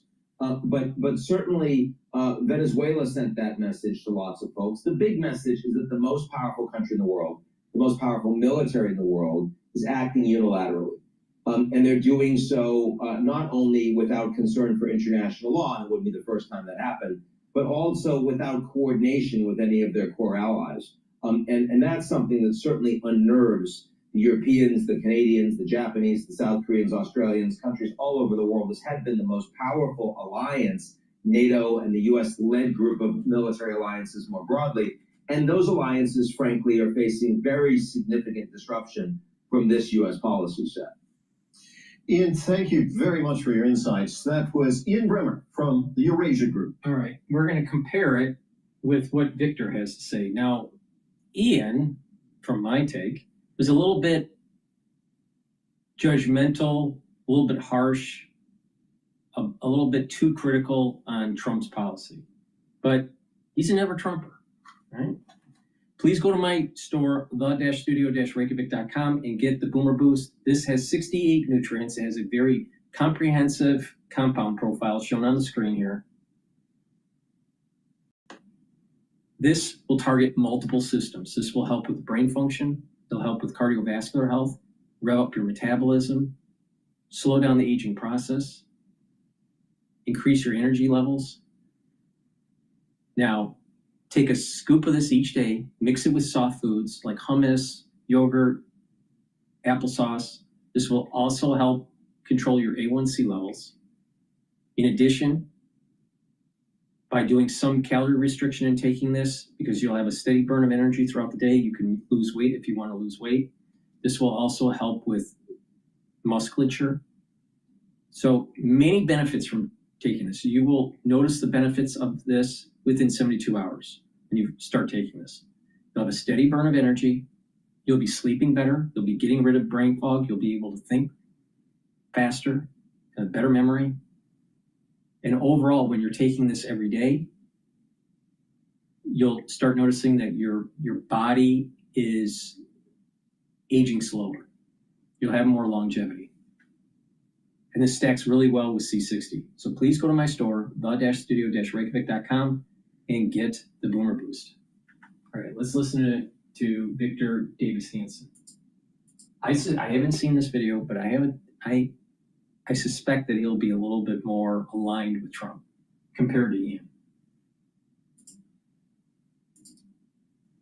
Know what the ultimate aim was the purpose in World War II to just fight them to a standstill? Was it to destroy the Nazi government? Was it to reclaim all of Western Europe and then make sure that they were democratic governments? That happens in war. A lot of things are articulated as you go on. There's been a lot of criticism of the Trump administration over what will be the end game in Iran. Some are impalpable. One is impalpable. One is favorable.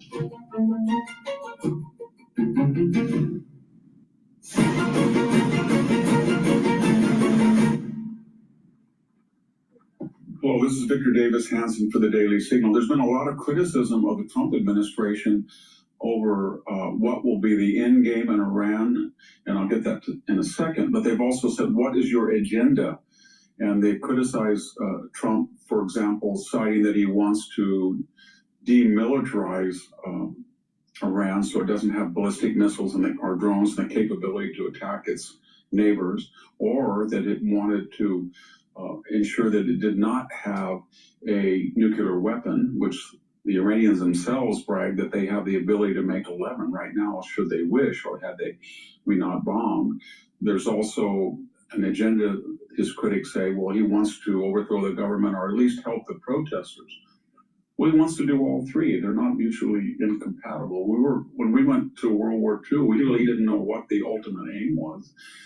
Joseph Stalin was our nominal ally, and he was shocked when Roosevelt and Churchill kind of on the fly in 1940 at the Casablanca conference said, actually, our aim is unconditional surrender.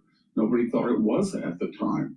Was the purpose in World War II to just fight them to a standstill? That's what Russia originally thought.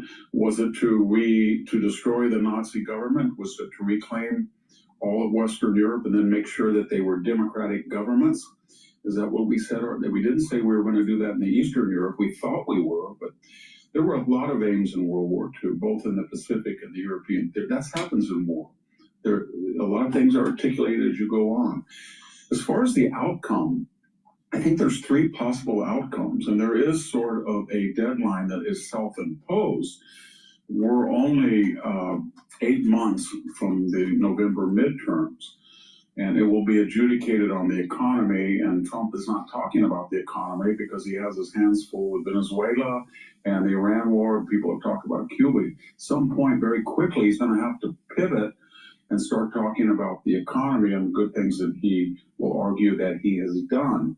And he has to get the tensions lowered so that oil tankers and commerce can go freely out of the Straits of Hormuz and gas prices will go back. Kind of ironic for Democrats that gas prices have rise when they were 30 or 40 cents lower than the average under Joe Biden. So they have risen temporarily due to speculation because, after all, we're the largest oil producer in the world and self-sufficient in oil. It's speculation about what might happen next that's raising oil prices. So there is a pressure on this administration to get the job done. I mean, there's going to be three possible outcomes. I mean, we haven't articulated which it is. Some are impalpable. One is impalpable. One is favorable. The first is that we put so much pressure on the Iranian theocracy that would be defined by destroying its infrastructure, its meetings, its leadership, its military, its weaponry. The Revolutionary Guards are scattered and attrited.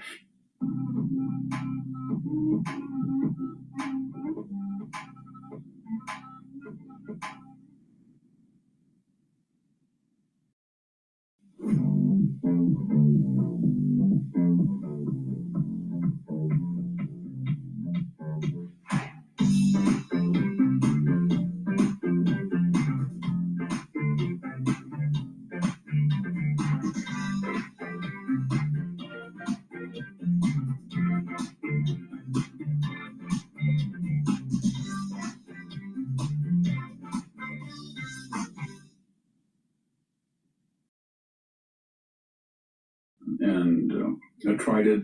And at some point, there is going to be either a call for them to say, no more, no mas. We're losing our entire country's military infrastructure. We have no Air Force now. We have no Navy now. We have very few missiles. We give up. We can't take it anymore. Okay. And that would be followed then by a popular uprising. And that would mean that demonstrators, then the theocracy would say, we can't do it anymore. People who had demonstrated, 30-something thousand had been killed in the last, they would pour back out on the streets. There would be an interim coalition government, dissidents in Europe or the Shah's son. Some people would come over and they would have explicit instructions to form a coalition transitory government, leading the way to a consensual government with elections supervised by outside powers, the EU, NATO, who knows. And eventually, within a few months, there would be an elected government with the warning that they will not allow the theocrats to come back and participate, just as Germany didn't allow the Nazis to participate in the government, and they would be under strict instructions that they can't get a bomb and they have to dismantle their missiles if there's any left for a particular period of time while they're inspected. That would be the optimum choice. In other words, regime change, demilitarization, constitutional government. Iran goes from being the problem in the entire Middle East in its efforts to make a Shia revolution and overthrow the Gulf states, destroy Israel, etc. No, and now it is a force for good and a force multiplier of the Abrams Accord, etc. The second possible solution, I would call it the Venezuelan solution, with the caveat, we don't know how Venezuela is going to work. But in this scenario, we get somebody who is a dissident or had ties with a former government, but is secular, such as a military general, one of the lower generals, 1 or 2 star, that haven't been formidable figures in the top hierarchy of the theocracy. And they come and say the malacracy is dead. And most of the generals are dead. And I represent dissident generals that want to stop this war. And we promise you that we will agree to the negotiation demands before the war to stop the ballistic missiles, stop the huge subsidies to the Houthis, Hezbollah, Hamas. We will stop all nuclear proliferation. We'll allow you to come in, and we will exercise power with the proviso, if the people want us to have a transition, we're willing to talk about that. That's not so good because you're not getting the dissidents and the people immediately in the process. But on the other hand, you have somebody who has power in the government and supposedly would be backed by what's left of the army to get rid of theocracy and could serve as a useful kind of Venezuelan partial transition, as we saw earlier in the year. And finally, the worst scenario, but it might happen, I would call it stewing in their own juice. At some point, a month, 6 weeks, we've done about all we can. In other words, we've destroyed the military ability in every aspect of Iran to hurt its neighbors, at least for the foreseeable future. We may even have found their nuclear material. We wiped out their leadership, but there's still people fighting, and we don't want to go there in the ground. And so we just say, well, see, you wouldn't want to be. We've done what we can. It'll take anybody takes power 5 to 10 years. We hope that you people who were so brave to go out on the street will now, after we've stopped bombing, it's in your hands. We're not going to tell you to have a consensual government. We're not going to try to keep wiping out your enemies. We're done. We did this for a month or 6 weeks, and it's up to you now to take the reins and create your own type of government according to your own wishes, with a caveat: if you let the malacracy come back, we will be back. But for now on, we're not going to put ground food. We're done. And that would be the third.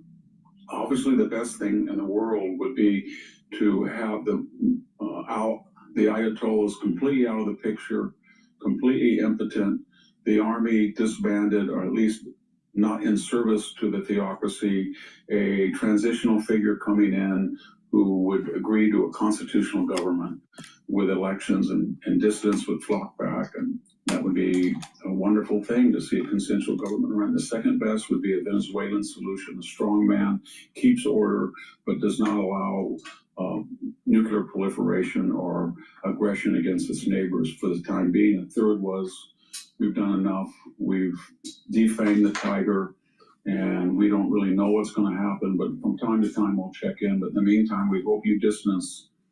We hope you could do something, but it's not our job, not our responsibility. With that, I'll leave you. This is Victor Davis Hanson for the Daily Signal. Thank you for tuning in to the Daily Signal. Please. I think Victor Hanson's assessment was better than Ian's. Please go to my store, the-studio-reykjavik.com, and get the C60. C60 is a very potent antioxidant that will soak up free radicals and slow down the aging process. You can get it in avocado oil, extra virgin olive oil, and in MCT coconut oil. C60 needs to be suspended in an oil for proper absorption. Take it, preferably on an empty stomach. Take a teaspoon a day every day. Every day. And what this will do is soak up free radicals, and it's going to help many different organ systems. It'll help with your brain, cardiovascular system, help with your immune system and your endocrine system. By soaking up those free radicals at the cellular level and at the tissue level, you're going to reduce inflammation and reduce stress. The mitochondria in cells will improve. The health of that mitochondria will improve, and the ATP creation will improve, so you have more energy. By soaking up free radicals at the vascular level, you're reducing plaque formation. And by soaking up free radicals and reducing inflammation and stress at the neuron level, you're keeping your neurons healthy. So please go to my store, take a teaspoon a day every day to slow down the aging process. C60 also works at the basal layer to improve your skin. You take this every day for a year, and you're going to visibly look younger. So please go to my store, the-studio-reykjavik.com. The link is in the description of this video and all my videos. Please click the link, get the great supplements that I offer. Make sure you use discount 5, all caps, discount 5. You save $5. I want you to save some money, but get these products, take them every day, and slow down the aging process. It's a great way to get healthy. Thank you for supporting the channel. Thank you for watching. I greatly appreciate it. That's the end of the broadcast for today, and I will see you soon.